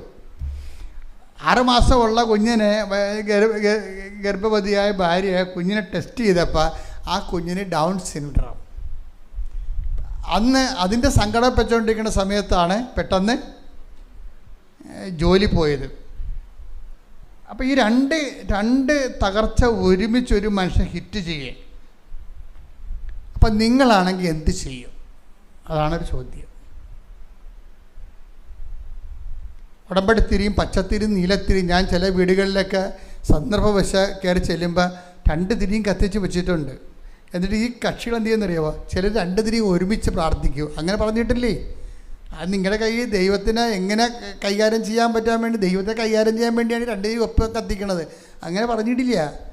അപ്പോൾ നിങ്ങൾ ഓർക്കണേ, ഉടമ്പടി മുഴുവൻ സംഭവിക്കുന്നത് തിരി കത്തിച്ച് പ്രാർത്ഥിക്കണതിലാണ്. എന്നുവെച്ചാൽ അങ്ങനെയുള്ള ആൾക്കാർ ഉടമ്പടി എടുത്താൽ തന്നെ അപകടമാണ് ശരിക്കും. കാര്യം ആത്മീയതയെക്കുറിച്ച് ഒരു ഗന്ധമില്ല, ചുമ്മാ പ്രാർത്ഥനാ ജീവികളാണ് ഇങ്ങനെ ചെയ്യണത്. പക്ഷേ എന്താ പ്രോബ്ലം വെച്ച് കഴിഞ്ഞാൽ ഇങ്ങനൊരു സിറ്റുവേഷൻ വന്നപ്പോൾ ഈ ജോസഫ് ജോൺ എന്താ ആ വിഷയത്തെ കൈകാര്യം ചെയ്യുന്നറിയാവോ? അദ്ദേഹം പറഞ്ഞു, ഞാൻ പോയി നല്ലവണ്ണം കുമ്പസാരിച്ചെന്ന് പറഞ്ഞു. അതാ ഒരു ആത്മീയത എന്നെ വരവ് കണ്ടില്ലേ? അല്ല, ഞാൻ നിരാശപ്പെട്ട് വീട്ടിൽ കിടക്കുകയാണ്. ചില ആൾക്കാർ പറയും, ഞാൻ ഇന്ന് പ്രത്യക്ഷ പ്രാർത്ഥന, ഇന്ന് ഞാൻ താമസിച്ചു പോയി. എന്താണ്? ഇന്നലെ എൻ്റെ ജോലി പോയെന്ന് വിളിച്ച് പറഞ്ഞായിരുന്നു. അപ്പോൾ എഴുന്നേറ്റപ്പോൾ 9 മണിയായിരുന്നു. എന്നാത്തിൽ എഴുന്നേക്കാനാണ്. പകൽ കാണുമ്പോൾ പേടി വരും. കാര്യം ജോലിയില്ലാത്തൊരു ദിവസം എങ്ങനെയാണ് നമ്മൾ അഭിമുഖീകരിക്കണത്? അപ്പോൾ നമ്മളെക്കുറിച്ച് ചിന്തിക്കുന്നത് കൊണ്ടാണ് അങ്ങനെ ആ ജീവിതത്തിൽ വരണത്. ഇപ്പം നമ്മുടെ ജോലി പോയി, ഇപ്പം നമ്മൾ സങ്കടപ്പെട്ട് പോയി കിടന്നുറങ്ങുകയാണ്. രാവിലെ എഴുന്നേറ്റപ്പോൾ പ്രത്യക്ഷ പ്രാർത്ഥന എല്ലാം മറന്നുപോയി. എഴുന്നേറ്റപ്പോൾ 8 മണിയായി. അപ്പോൾ എന്താണ് നീ ഇന്ന് കിടന്നുറങ്ങിയത്? അത് ഇന്നലെ ജോലി പോയി. എന്ത് പറയാനാണ്? അപ്പോൾ അമ്മ പറയും, എടി പ്രാർത്ഥിക്കും തോറും നമുക്ക് കുരിശുണ്ടാകും. ആര് പറഞ്ഞ് പ്രാർത്ഥിക്കുന്ന കുരിശുണ്ടാകുമെന്ന്? ഇങ്ങനെ കുറേ അലബലാദികൾ സുവിശേഷം പറഞ്ഞുകൊണ്ട് അടുക്കളയിൽ നിൽപ്പുണ്ട്. പ്രാർത്ഥിക്കുമെന്ന് പറഞ്ഞാൽ ആർക്കും കുരിശുണ്ടാകത്തില്ല. പ്രാർത്ഥനയും കുരിശും തമ്മിൽ ഒരു ബന്ധവുമില്ല. അപ്പോൾ ചിലർക്ക് നമ്മൾ ദൈവത്തോട് അധികം അടുക്കരുത്, അധികം അടുത്താൽ പണി കിട്ടും. അതുകൊണ്ട് ഞാൻ കീപ്പ് എ ഡിസ്റ്റൻസ്. നമ്മൾ അധികം ഭക്തിയും പ്രാർത്ഥനയും കാണിച്ചാൽ ചിലപ്പോൾ കുരിശ് കൊണ്ട് മാറത്തില്ല വീട്ടിൽ നിന്ന്. അതുകൊണ്ട് ദൈവത്തിന് നമസ്കാരം, നിനക്ക് ബഹുമാനവും അങ്ങോട്ടും ഇങ്ങോട്ടും സ്തുതിയും പറഞ്ഞ് നിൽക്കേണ്ട ദൈവമായിട്ട് അടുപ്പമില്ല. അതുമല്ല പ്രശ്നം. നീ ആണുങ്ങൾ ആധ്യാത്മികമായി ഈ വിഷയം കൈകാര്യം ചെയ്യുന്ന രീതി കണ്ടില്ലേ? ഞാൻ പോയി കുമ്പസാരിച്ചു, ഒരു ദിവസം ഉപവസിച്ചതിന് ശേഷം പോയി കുമ്പസാരിച്ചു, ജോലി പോയല്ലോ. അപ്പോൾ അയാൾ പറയണത് ഇനി ഞാൻ കർത്താവിന് വേണ്ടി ജീവിക്കാമല്ലോ എനിക്ക്. അതാണ് വിഷയമേ. അയാൾ പരിശുദ്ധാത്മ അയാളോട് പറഞ്ഞു. അയാളുടെ പ്രശ്നം അമ്മ വീട്ടിൽ കടമായിട്ട് ഞങ്ങൾ വീട്ടിൽ നിന്നപ്പോൾ ഞങ്ങൾക്ക് കുറച്ച് പ്രശ്നങ്ങളുണ്ടായി. അപ്പം എൻ്റെ മനസ്സിൽ എനിക്കൊരു ധാരണ വന്നു, ഈ വീട്ടിലെ പ്രശ്നത്തിന് മുഴുവൻ കാരണം അമ്മയാണെന്ന്. അപ്പം അമ്മയോട് എനിക്ക് പുച്ഛമായിരുന്നു. ഈ കാര്യം നിങ്ങൾക്ക് അങ്ങനെ ഉണ്ടാകും. നിങ്ങൾക്ക് കാശില്ലാതെ വരുമ്പോഴും ജോലിയില്ലാതെ വരുമ്പോഴും പിന്നെ എന്തെങ്കിലും പ്രശ്നം ഉണ്ടാകണമെങ്കിൽ പ്രശ്നത്തിൻ്റെ കാരണം എന്താ നിങ്ങൾ കണ്ടുപിടിച്ചുകൊണ്ട് നടക്കും. എന്നിട്ട് അമ്മയെക്കുറിച്ച് എനിക്കൊരു ധാരണ ഉണ്ടായി. എന്താണ്? അമ്മയാണ് ഈ വീട്ടിലെ പ്രശ്നത്തിന് മുഴുവനും കാരണമെന്ന്. അപ്പം അങ്ങനെ ഒരു തെറ്റിദ്ധാരണ വന്നാൽ എന്തു ചെയ്യും? അമ്മ അല്ലല്ല പ്രശ്നത്തിന് ധാരണ. സംഭവം ഒരു സിറ്റുവേഷൻ ചേഞ്ച് ചെയ്തപ്പോൾ ഇതെല്ലാം ഈ ചേട്ടൻ്റെ അനിയൻ്റെ അല്ലെങ്കിൽ വീട്ടിലുള്ളവരുടെ ശമ്പളത്തിൽ നമ്മൾ ജീവിക്കണ്ടേ. അപ്പോൾ അതിൻ്റെ തിക്കുമുട്ടൽ അനുഭവിക്കുന്ന ആരായിരിക്കും? അമ്മമാരായിരിക്കും. കാര്യം രണ്ടും മക്കളായിരിക്കുമല്ല. അപ്പോൾ അപ്പം നമ്മൾ പറഞ്ഞ തെറ്റിദ്ധാരണ ഒരു അമ്മയാണ് ഈ പ്രശ്നം മുഴുവൻ ഉണ്ടാക്കണത്. അപ്പോൾ അമ്മയാണ് ഈ പ്രശ്നം മുഴുവൻ ഉണ്ടാക്കുന്നത് ധാരണയപ്പോൾ പരിശുദ്ധാത്മ എന്ന് പറഞ്ഞു, അമ്മയൊന്നുമല്ല പ്രശ്നം ഉണ്ടാക്കുന്നത്, നിൻ്റെ തെറ്റിദ്ധാരണയാണ് പ്രശ്നം ഉണ്ടാക്കുന്നത്. അപ്പം നീ ആ തെറ്റിദ്ധാരണയിൽ നിന്ന് അശുദ്ധിയിൽ നിന്ന് നീ മാറണം. നമ്മൾ ദൈവത്തിലേക്ക് വിശുദ്ധീകരിക്കുമ്പോൾ നമ്മളെ വിശുദ്ധീകരണ മേഖലകൾ ദൈവം നമുക്ക് കാണിച്ചു തരും. ഉടമ്പടിയുടെ ഓരോരോ ഭാഗത്തിലേക്ക് നമ്മളെ കൊണ്ടുപോവുകയാണ്. പിന്നെ എനിക്കൊരു തെറ്റിദ്ധാരണയുണ്ടായി. എന്താ കാര്യം? കുഞ്ഞുങ്ങൾ കൂടിയ പ്രൊഫഷൻ നടക്കത്തില്ലെന്ന്. രണ്ടാമത്തെ കുഞ്ഞിനെ പ്രഗ്നൻ്റ് ആയില്ലേ, അതിന് ഓട്ടിസമാണെന്ന് ഇപ്പോൾ ഡോക്ടർ പറഞ്ഞില്ലേ. അപ്പോൾ എൻ്റെ തലയിലുണ്ടായിരുന്ന ആദ്യത്തെ ധാരണ എന്ന് പറയുന്നത് പിള്ളേർ കൂടിയ ജോലി നടക്കത്തില്ല. അപ്പോൾ എന്തു ചെയ്യണം? പിള്ളേർ കുറയണം, വെറുതെ കുഞ്ഞുങ്ങളെ. അപ്പോൾ രണ്ടാമത്തെ കുഞ്ഞ് ജനിച്ചതിൻ്റെ പിന്നിൽ ഇവന് ആ കുഞ്ഞിനോട് എൻ്റെ ജോലി പോയല്ലോ. അപ്പോൾ കുഞ്ഞുങ്ങളെ കൂടുമ്പോൾ ജോലി കിട്ടാൻ ജോലിയുമായിട്ട് ആണ് അതിനെ കണക്ട് ചെയ്യണത്. അതുകൊണ്ട് നമ്മുടെ പ്രൊഫഷന് കൃത്യസമയത്ത് പോകേണ്ട. കുഞ്ഞുങ്ങളുണ്ടെങ്കിൽ പല അമ്മമാർക്കും അറിയാം, ഒരു വയസ്സുള്ള കുഞ്ഞിനെയൊക്കെ വളർത്തിയെടുത്താൽ നമുക്ക് ആ കാലത്ത് ആ മുഴുവൻ പ്രശ്നം എല്ലാവരോടും നമ്മൾ വഴക്കുണ്ടാക്കണത് അമ്മ നോക്കിയില്ല, നാത്തും നോക്കിയില്ല, കൊച്ചു കിടന്ന് കരഞ്ഞ്. അപ്പം ഞാൻ നിങ്ങൾക്ക് അറിയാൻ പാടില്ല, നിനക്ക് ആരെങ്കിലും എടുത്തില്ലല്ലോ എന്ന് പറഞ്ഞാൽ 100,000 കംപ്ലൈൻ്റ് ആയിരിക്കും ഈ ഒരു കൊച്ച്. ശരിക്കും പറഞ്ഞാൽ ഒരു കൊച്ച് ജനിച്ചു കഴിഞ്ഞാൽ 2 കൊല്ലത്തിനുള്ളിൽ ഒന്നെങ്കിൽ നീ പിശാചായിട്ട് മാറും, അല്ലെങ്കിൽ നീ മാലാഖിയായിട്ട് മാറും. കാര്യം നല്ല ദൈവമായിട്ട് ജീവിച്ചില്ല എന്നെങ്കിൽ ഇപ്പം പരിശുദ്ധമായി തിരുത്തുകയാണ് ഇവനെ. എന്താ പറഞ്ഞ് തിരുത്തണത്? കൊച്ചുങ്ങളുണ്ടാകുമ്പോൾ ജോലി പോകും, അതുകൊണ്ട് ജോലിയെ സ്നേഹിക്കുന്നവൻ കുഞ്ഞുങ്ങളധികം ജനിപ്പിക്കത്തില്ല എന്നൊരു ധാരണയാൽ, അത് ദൈവത്തിൻ്റെ ധാരണ അല്ലല്ലോ അത്. ഈ ധാരണ മനസ്സിലുണ്ട്. ഈ ധാരണ മനസ്സിലുണ്ടെങ്കിൽ ദൈവം വർക്കൗട്ട് ചെയ്യത്തില്ല, പരിശുദ്ധാത്മാവ് വർക്കൗട്ട് ചെയ്യത്തില്ല. പരിശുദ്ധാത്മാവ് പറഞ്ഞു ഈ ധാരണ തെറ്റാണ്, എന്നിട്ട് നീ അത് റെക്ടിഫൈ ചെയ്യണമെന്ന് പറഞ്ഞ് പുള്ളിക്കാരൻ ഈ 2 തെറ്റിദ്ധാരണകളും അത് കർത്താവിനോട് പറഞ്ഞു. അതിൽ നിന്ന് റെമിറ്റൻസ് വാങ്ങിച്ചു കഴിഞ്ഞപ്പോൾ അന്നൊരു ഇൻ്റർവ്യൂ കോൾ വന്ന്. അപ്പോൾ ഇൻ്റർവ്യൂ കോൾ വന്നപ്പോൾ അതൊരു ഓൺലൈൻ ഇൻ്റർവ്യൂ ആണ്. ഓൺലൈൻ ഇൻ്റർവ്യൂ കോൾ വന്ന് പുള്ളി ആ ഫോൺ അറ്റൻഡ് ചെയ്ത് ഫോണിലാണ് ഇൻ്റർവ്യൂ. ആ ഇൻ്റർവ്യൂ അതുപോലെ ഈ ജോലി പോയാൽ തീർന്ന് പിന്നെ നമുക്കൊന്നും കയറിപ്പറ്റാൻ പറ്റത്തില്ല.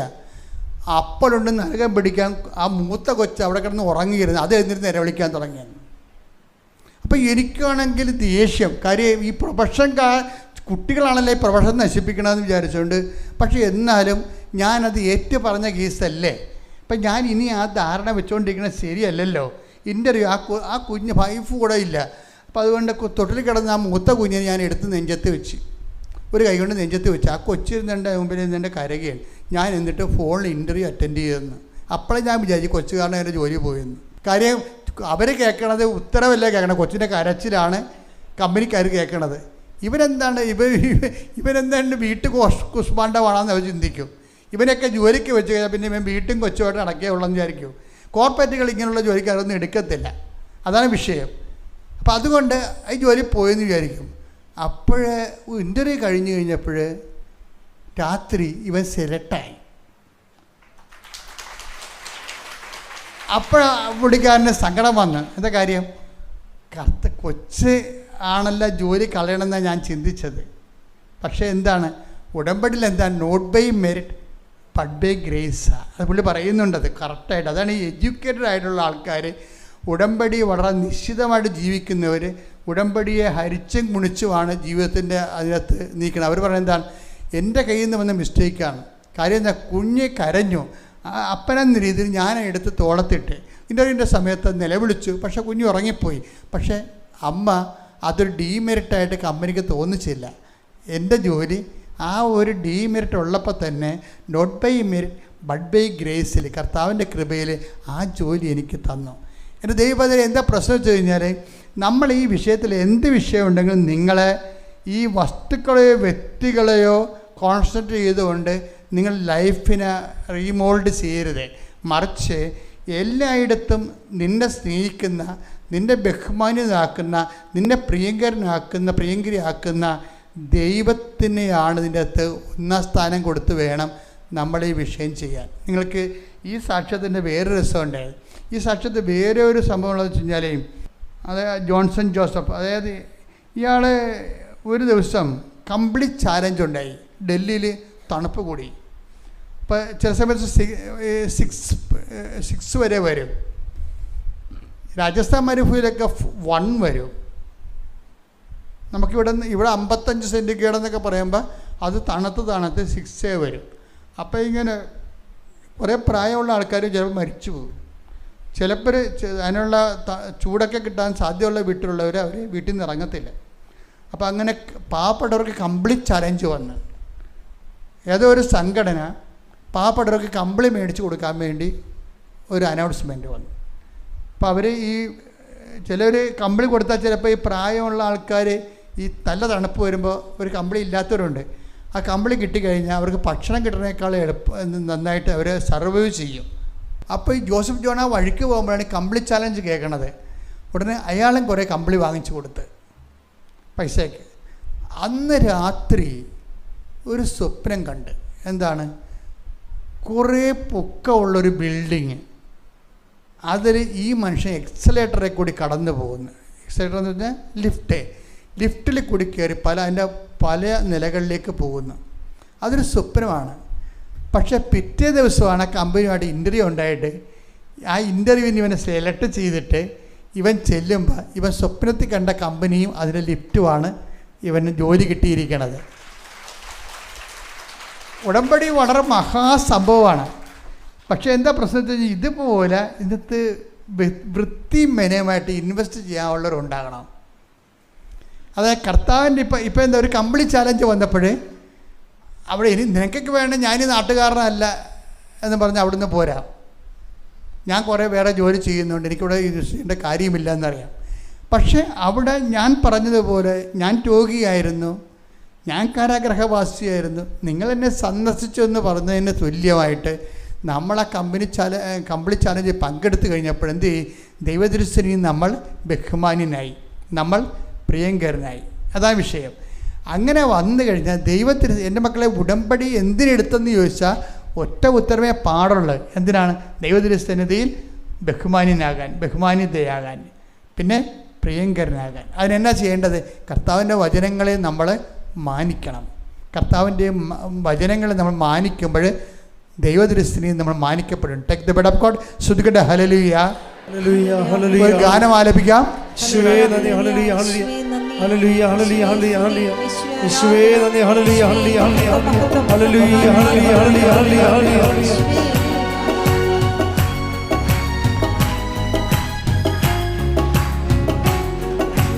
കൃപമതിയേ കൃപമതിയേ അളവില്ലാത്ത കൃപമതിയേ കൃപമതിയേ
12:26. എന്നെ ശുശ്രൂഷിക്കാൻ ആഗ്രഹിക്കുന്നവൻ എന്നെ ശുശ്രൂഷിക്കാൻ ആഗ്രഹിക്കുന്നവൻ എന്നെ അനുഗമിക്കട്ടെ.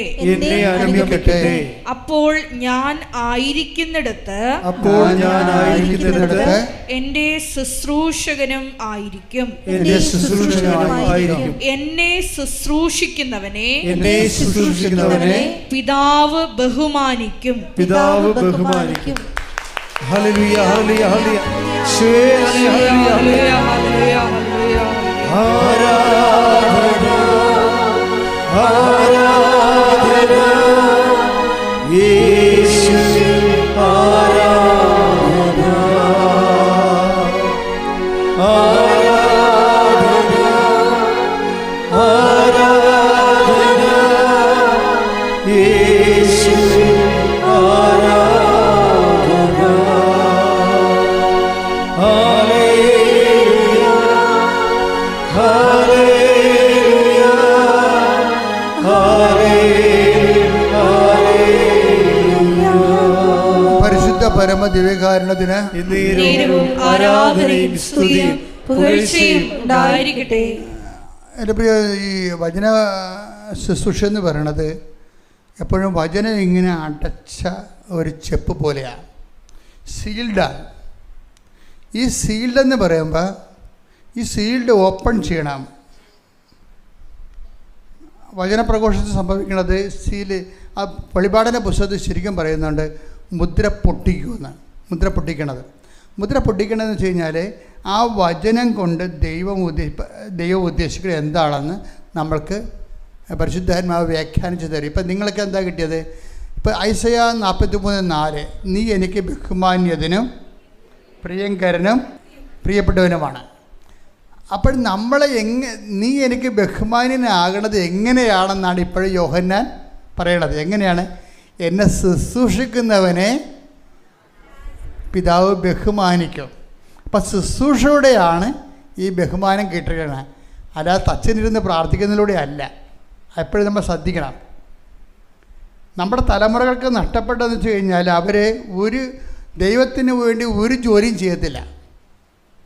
ആധ്യാത്മികത മുഴുവനും ഇങ്ങനെ പ്രാർത്ഥനയാക്കി മാറ്റും.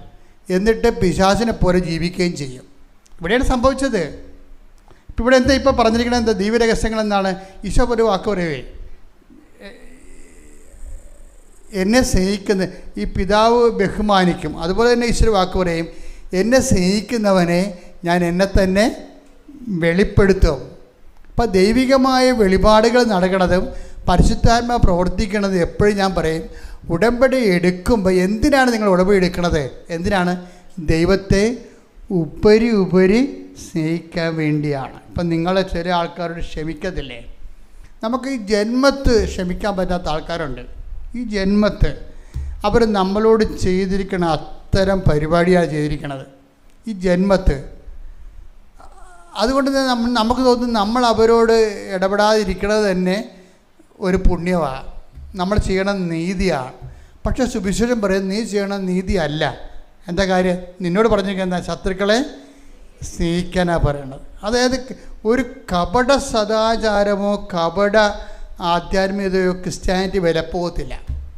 എന്തെങ്കിലും കുറച്ച് ആചാരങ്ങൾ കൊണ്ട് സ്വർഗത്തെ അടിച്ചു മാറ്റാനും പറ്റത്തില്ല. സുവിശേഷം എന്ന് പറയുന്നത് നമ്മളെ സത്യസന്ധമായ, അതുകൊണ്ട് നമ്മളെ സത്യവചനം എന്ന് പറയുന്നതിൻ്റെ കാരണം ഇതാണ്. ആ വചനം പാലിച്ചു കഴിഞ്ഞാൽ നമ്മളുടെ ഒരു തരത്തിലുള്ള മനസ്സിരിപ്പിന് യാതൊരു പ്രസക്തിയുമില്ല. നമുക്ക് വരുന്നൊരു വിഷയം എന്ന് പറയുന്നത് കൂട്ടായ്മകളെ, ഇപ്പം ഞായറാഴ്ച കുർബാന കൂട്ടായ്മ, അവർ തന്നെ നിങ്ങൾ തന്നെ പെരുമാറുന്ന ഇടങ്ങൾ ഒരു അവിശുദ്ധമായ ഇടമാണെങ്കിൽ നിങ്ങൾ അവിടെ നിന്ന് തല ഊരണമെന്ന് ഞാൻ പറയത്തുള്ളൂ. ഒരവിശുദ്ധ എപ്പോഴും ആൾക്കാരുടെ കുറ്റവും കുറവും തന്നെ പറയും. അവിടെ പോയി നിങ്ങൾ ചാരി നിന്നിട്ട് അവിടെ പ്രീതിക്ക് വേണ്ടി അത് അംഗീകരിച്ച് കൊടുക്കരുത്, മിണ്ടാതിരുന്നാൽ മതി. ഇനിയിപ്പോൾ നിങ്ങളുടെക്ക് ഒഴിവാക്കാൻ പറ്റാത്ത ആൾക്കാരാണ് എപ്പോഴും പാപത്തിനെക്കുറിച്ചും പാപകാര്യങ്ങളെക്കുറിച്ചും. അത് അവിടെ നിന്ന് ചാടിപ്പോകാനൊന്നും പറ്റത്തില്ല, അത് നിങ്ങളുടെ വീടല്ലേ. അപ്പം നിങ്ങൾ മിണ്ടാതിരിക്കണം, നിങ്ങൾ അതിൻ്റെ അകത്ത് പങ്കാളിയാകരുത്, ദൈവത്തെ തോന്നരുത് പങ്കാളിയാകണമെന്ന്. നിങ്ങളിപ്പുറത്ത് വന്ന് അവർക്ക് വേണ്ടി ഒരു ജപമാല ചെല്ലണം ഈ പിശാചിനെ ഒഴിപ്പിക്കാൻ വേണ്ടി. അല്ല നിങ്ങൾ അതിനോടെ കൂടി അയ്യോ കൂടിക്കിട്ട് നിങ്ങൾക്കൊരു ഗ്രൂപ്പ് ഉണ്ടാക്കരുത്. ചില ആൾക്കാർ ഗ്രൂപ്പിൻ്റെ ആൾക്കാരാണ്. രാഷ്ട്രീയ പാർട്ടിക്കല്ല ഗ്രൂപ്പേ. ഈ രാഷ്ട്രീയ പാർട്ടിയിലെ ഗ്രൂപ്പ് എങ്ങനെ വന്നതാണ്? കുടുംബത്തിൽ ഗ്രൂപ്പുണ്ട്, നമ്മുടെ കുടുംബത്തിലെ ഗ്രൂപ്പുണ്ട്. അപ്പനും മകളും കൂടി ഒരു ഗ്രൂപ്പ്, അമ്മയും മകനും കൂടി ഒരു ഗ്രൂപ്പ്. അപ്പോൾ നമ്മളറിയാത്ത ഗ്രൂപ്പ് കുടുംബത്തിൽ തന്നെ ഉണ്ട്. അതായത് ഈ ഗ്രൂപ്പുകൾ നിങ്ങൾ ആരുടെയെങ്കിലും ഗ്രൂപ്പാണെങ്കിൽ പല അമ്മമാർക്കും പറ്റുന്ന ഒരു പ്രശ്നം വെച്ചാൽ അവർക്ക് താല്പര്യമുള്ള ആൾക്കാർ മക്കൾ തന്നെ 3 മക്കളുണ്ടെങ്കിലും അമ്മയ്ക്ക് പക്ഷഭേദം ഉണ്ടാകും. എന്നിട്ട് അതൊരു ഗ്രൂപ്പായിട്ട് വർക്കൗട്ട് ചെയ്യും. ചില രഹസ്യങ്ങൾ അവരോടെ പറയത്തുള്ളൂ, പുറത്ത് അവർ മക്കളാണെങ്കിൽ അവരോട് പറയത്തില്ല. നിങ്ങൾ അനീതി ചെയ്യരുത്. അനീതി ചെയ്താൽ നിങ്ങൾ ചിലപ്പോൾ മക്കളുടെ പ്രീതി പിടിച്ചു പറ്റുമായിരിക്കും. പക്ഷേ എന്താ, ദൈവം നിങ്ങളിൽ നിന്ന് പോകത്തില്ലേ?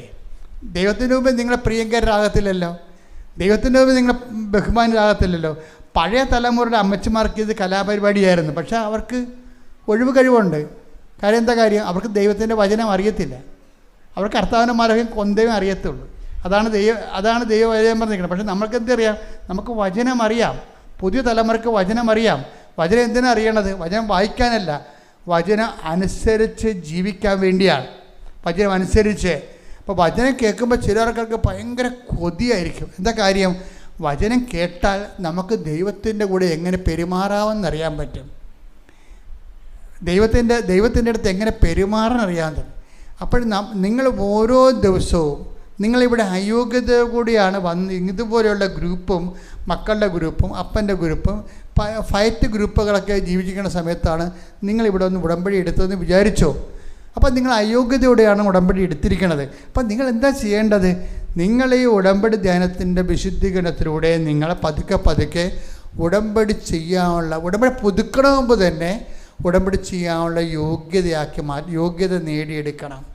പല ആൾക്കാർ ഉടമ്പടി എടുത്താലും ഞാൻ ചിലരോടൊക്കെ ചുമ്മാ സംസാരിക്കത്ത പോലുമില്ല.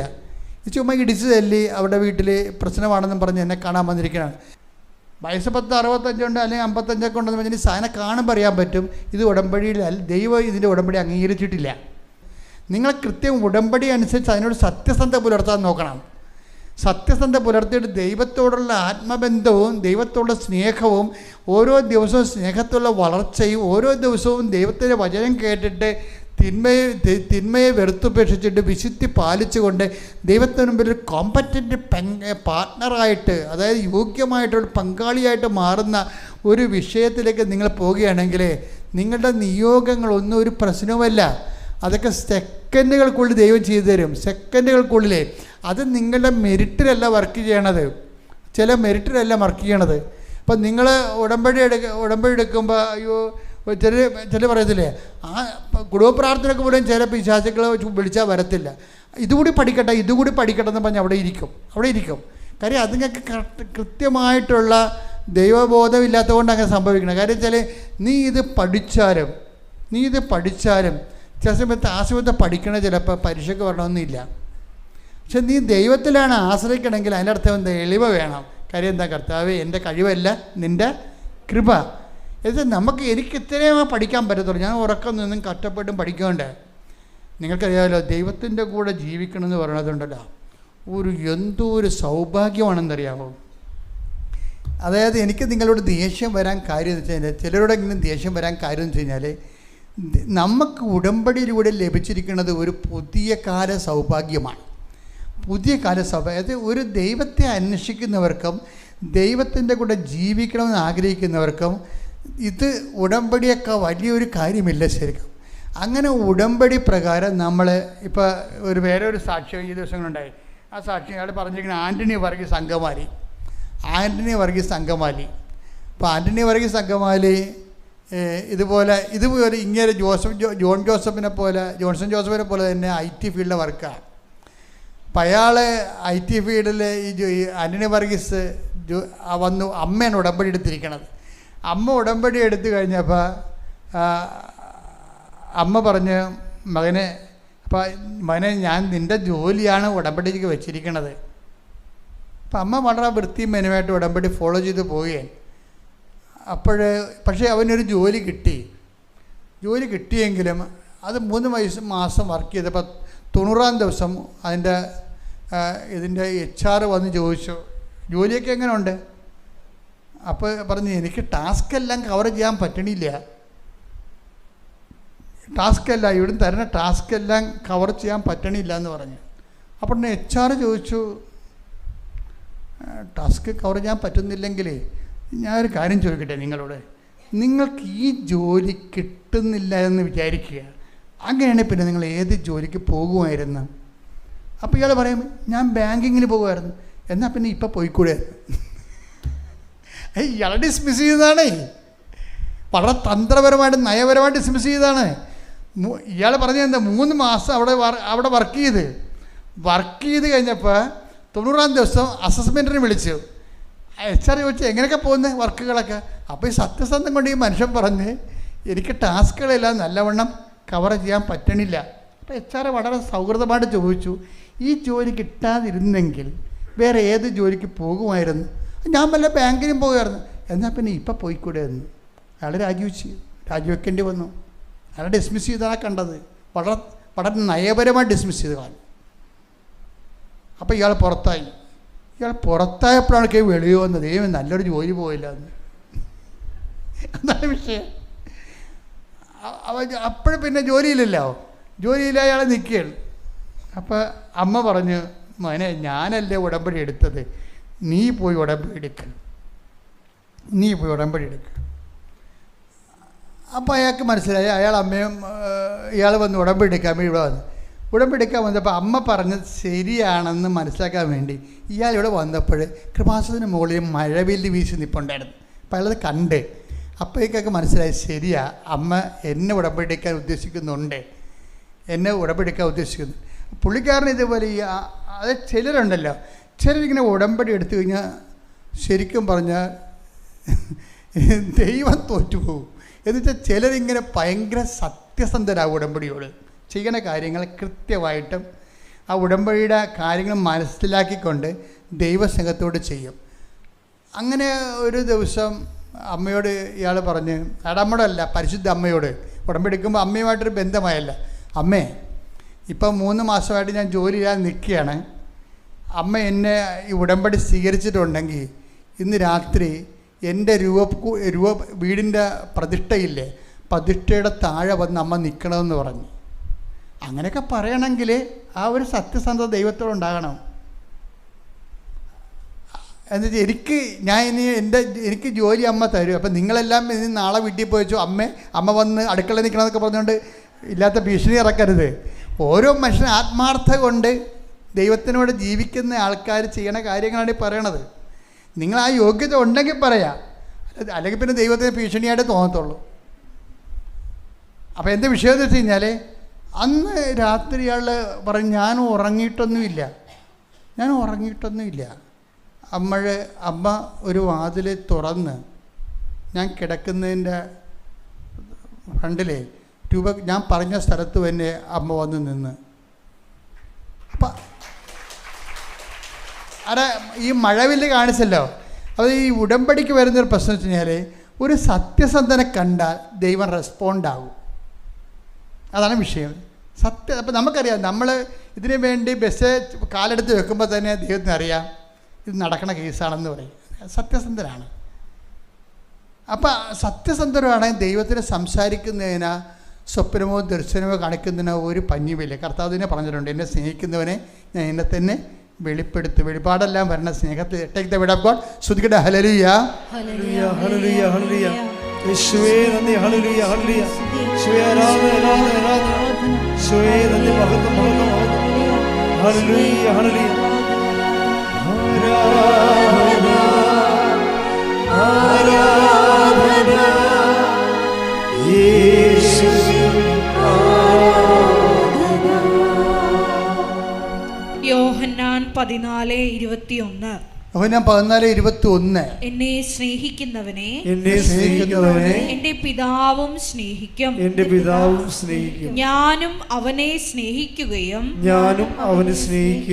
എന്നെ അവന് വെളിപ്പെടുത്തുകയും ചെയ്യും. ഇതാണ് സംഭവം. അപ്പം വെളിപ്പാടെന്ന് പറയണത് ദൈവത്തിന് തോന്നിയാൽ മതി, എന്നെ സ്നേഹിക്കുന്നവനെ ഞാൻ സ്നേഹിക്കുകയും പിതാവ് അവനെ ബഹുമാനിക്കുകയും എന്നെ അവനെ വെളിപ്പെടുത്തുകയും ചെയ്യും. അപ്പോൾ വെളിപ്പാട് ചിലപ്പോൾ സ്വപ്നങ്ങളിൽ നിന്നുണ്ടാകും, ദർശനങ്ങളിൽ നിന്നുണ്ടാകും, പിന്നെ ഫിസിക്കലായിട്ട് ഇതുപോലെയുള്ള കാഴ്ച, മഴവില് പോലെ കാഴ്ചകളിൽ നിന്നുണ്ടാകും. ദൈവസാന്നിധ്യം ഉറപ്പ് വരുത്തും. അത് വലിയ കഷ്ടപ്പാടുള്ള പണിയല്ല. ഉടമ്പടി എടുത്ത് സിൻസിയർ ആണെന്ന് ദൈവത്തിന് തോന്നിയാൽ പിന്നെ വെളിപാടുകൾ വരും. ഇപ്പോൾ ഈ മനുഷ്യൻ എന്താ പറഞ്ഞത്? അമ്മ എന്നെ സ്നേഹിക്കുന്നു, അതുപോലെ തന്നെ എനിക്ക് ഇനി എത്രയും വേഗം എന്നെ പ്ലേസ് ചെയ്യുമെന്ന് ഉണ്ടെങ്കിൽ അമ്മ ഞാൻ പറയുന്ന സ്ഥലത്ത് ഇന്ന് വരണം, എൻ്റെ രൂപം ഞാൻ പ്രാർത്ഥിക്കുന്ന ഇടത്ത് അമ്മ വന്ന് പ്രത്യക്ഷപ്പെടണം. അപ്പോൾ ആ മനുഷ്യൻ പറഞ്ഞു, ഞാൻ ഉറങ്ങിയില്ല, ഉറങ്ങണ മുമ്പ് തന്നെ എനിക്ക് ആ കാഴ്ച കാണാൻ പറ്റി. പിറ്റേ ആഴ്ച ആ മനുഷ്യൻ പ്ലേസ് ആകുമ്പോൾ എന്താ പ്രശ്നം വെച്ച് കഴിഞ്ഞാൽ ജോലി കിട്ടും, അതല്ല വിഷയം. ആ മനുഷ്യൻ പറഞ്ഞ വേറൊരു കാര്യമുണ്ട്. അതെന്ന് വെച്ചാൽ ഞാൻ 5 മണിക്ക് എഴുന്നേറ്റ് 5:30 എഴുന്നേറ്റ് അച്ഛൻ്റെ ഡെയിലി ബ്രെഡ് കൂടും. അതിനുശേഷം ഞാൻ ശനിയാഴ്ച ഞായറാഴ്ച പള്ളിയിൽ പോകത്തുള്ളായിരുന്നു. ഇപ്പം ഞാൻ എല്ലാ ദിവസവും പള്ളിയിൽ പോകും. അതിനുശേഷം പള്ളിയിലെ കുർബാന കഴിഞ്ഞ് അവിടെ നിന്നൊരു ജപമാല ചെല്ലും. അതിനുശേഷമാണ് ഞാൻ വീട്ടിൽ വന്ന് ഭക്ഷണം കഴിച്ചിട്ട് കമ്പനി പോണത്. കണ്ട, ലൈഫ് എന്ന് വെച്ചാൽ ദൈവത്തിന് തന്നെ തോന്നും. അതായത് ഈ പ്രാർത്ഥനയെക്കുറിച്ച് ഞാൻ എതിര് പറഞ്ഞത്, ജീവിതമില്ലാതെ പ്രാർത്ഥിച്ച് ചുണ്ടുകൊണ്ടിങ്ങനെ ആ ദൈവത്തിന് മുമ്പ് അഭ്യാസം കാണിക്കുന്ന ആൾക്കാരെക്കുറിച്ചാണ് പറഞ്ഞത്. പക്ഷേ ദൈവത്തോട് ഒരു ആത്മാർത്ഥതയുള്ള ആൾക്കാർ അവർ പ്രാർത്ഥിക്കുകയാണെങ്കിൽ പിന്നെന്താണ്, അവരാണ് പ്രാർത്ഥിക്കേണ്ടത്. മറ്റുള്ളവർ പ്രാർത്ഥിച്ചാൽ കേൾക്കാത്തതിൻ്റെ കാരണം നിങ്ങൾക്ക് അത് പ്രാർത്ഥിക്കാനുള്ള യോഗ്യത നിങ്ങൾ നേടിയെടുക്കാത്തത് കൊണ്ടാണ്. ഞാൻ നിങ്ങളോട് പറയുന്നത് നിങ്ങളെ കൊച്ചാക്കാൻ പറയുകയല്ല. പ്രാർത്ഥിക്കുന്നവർ ആദ്യം പ്രാർത്ഥിക്കാനുള്ള യോഗ്യത നേടിയെടുക്കണം. യോഗ്യത നേടിയെടുത്താൽ ദൈവത്തിന് നമ്മോട് കമ്മ്യൂണിക്കേറ്റ് ചെയ്യുന്നതിനോടോ അതായത് നമ്മൾക്ക് ഓരോ വിഷയങ്ങളെക്കുറിച്ച് കാണിച്ചു തരുന്നതിനോടോ പറഞ്ഞു തരുന്നതിനോടോ ഉടമ്പടിയായത് കാരണം യാതൊരു പഞ്ഞവുമില്ല. കാര്യം എന്താണ്? ഇത് ബൈലാറ്ററൽ എഗ്രിമെൻ്റ് അല്ലേ. അതുകൊണ്ട് ദർശനങ്ങളും സ്വപ്നങ്ങളും വെളിപാടുകളും ആവശ്യത്തിന് നടക്കും. പക്ഷെ നമ്മളൊരു കറക്റ്റ് ചെയ്താൽ മതി. നമ്മൾ എപ്പോഴും ദൈവത്തിന് പ്രിയങ്കരനാണ്, ദൈവത്തിന് ബഹുമാന്യനാണ്. ദൈവത്തിൻ്റെ വചനങ്ങൾ പാലിച്ചുകൊണ്ടും ദൈവത്തെ ബഹുമാനിച്ചുകൊണ്ടും ജീവിക്കാൻ വേണ്ടി ഒരു ദൈവത്തിൻ്റെ ദൈവവിളിയാണ് ഉടമ്പടി ജീവിതം. Price the Lord.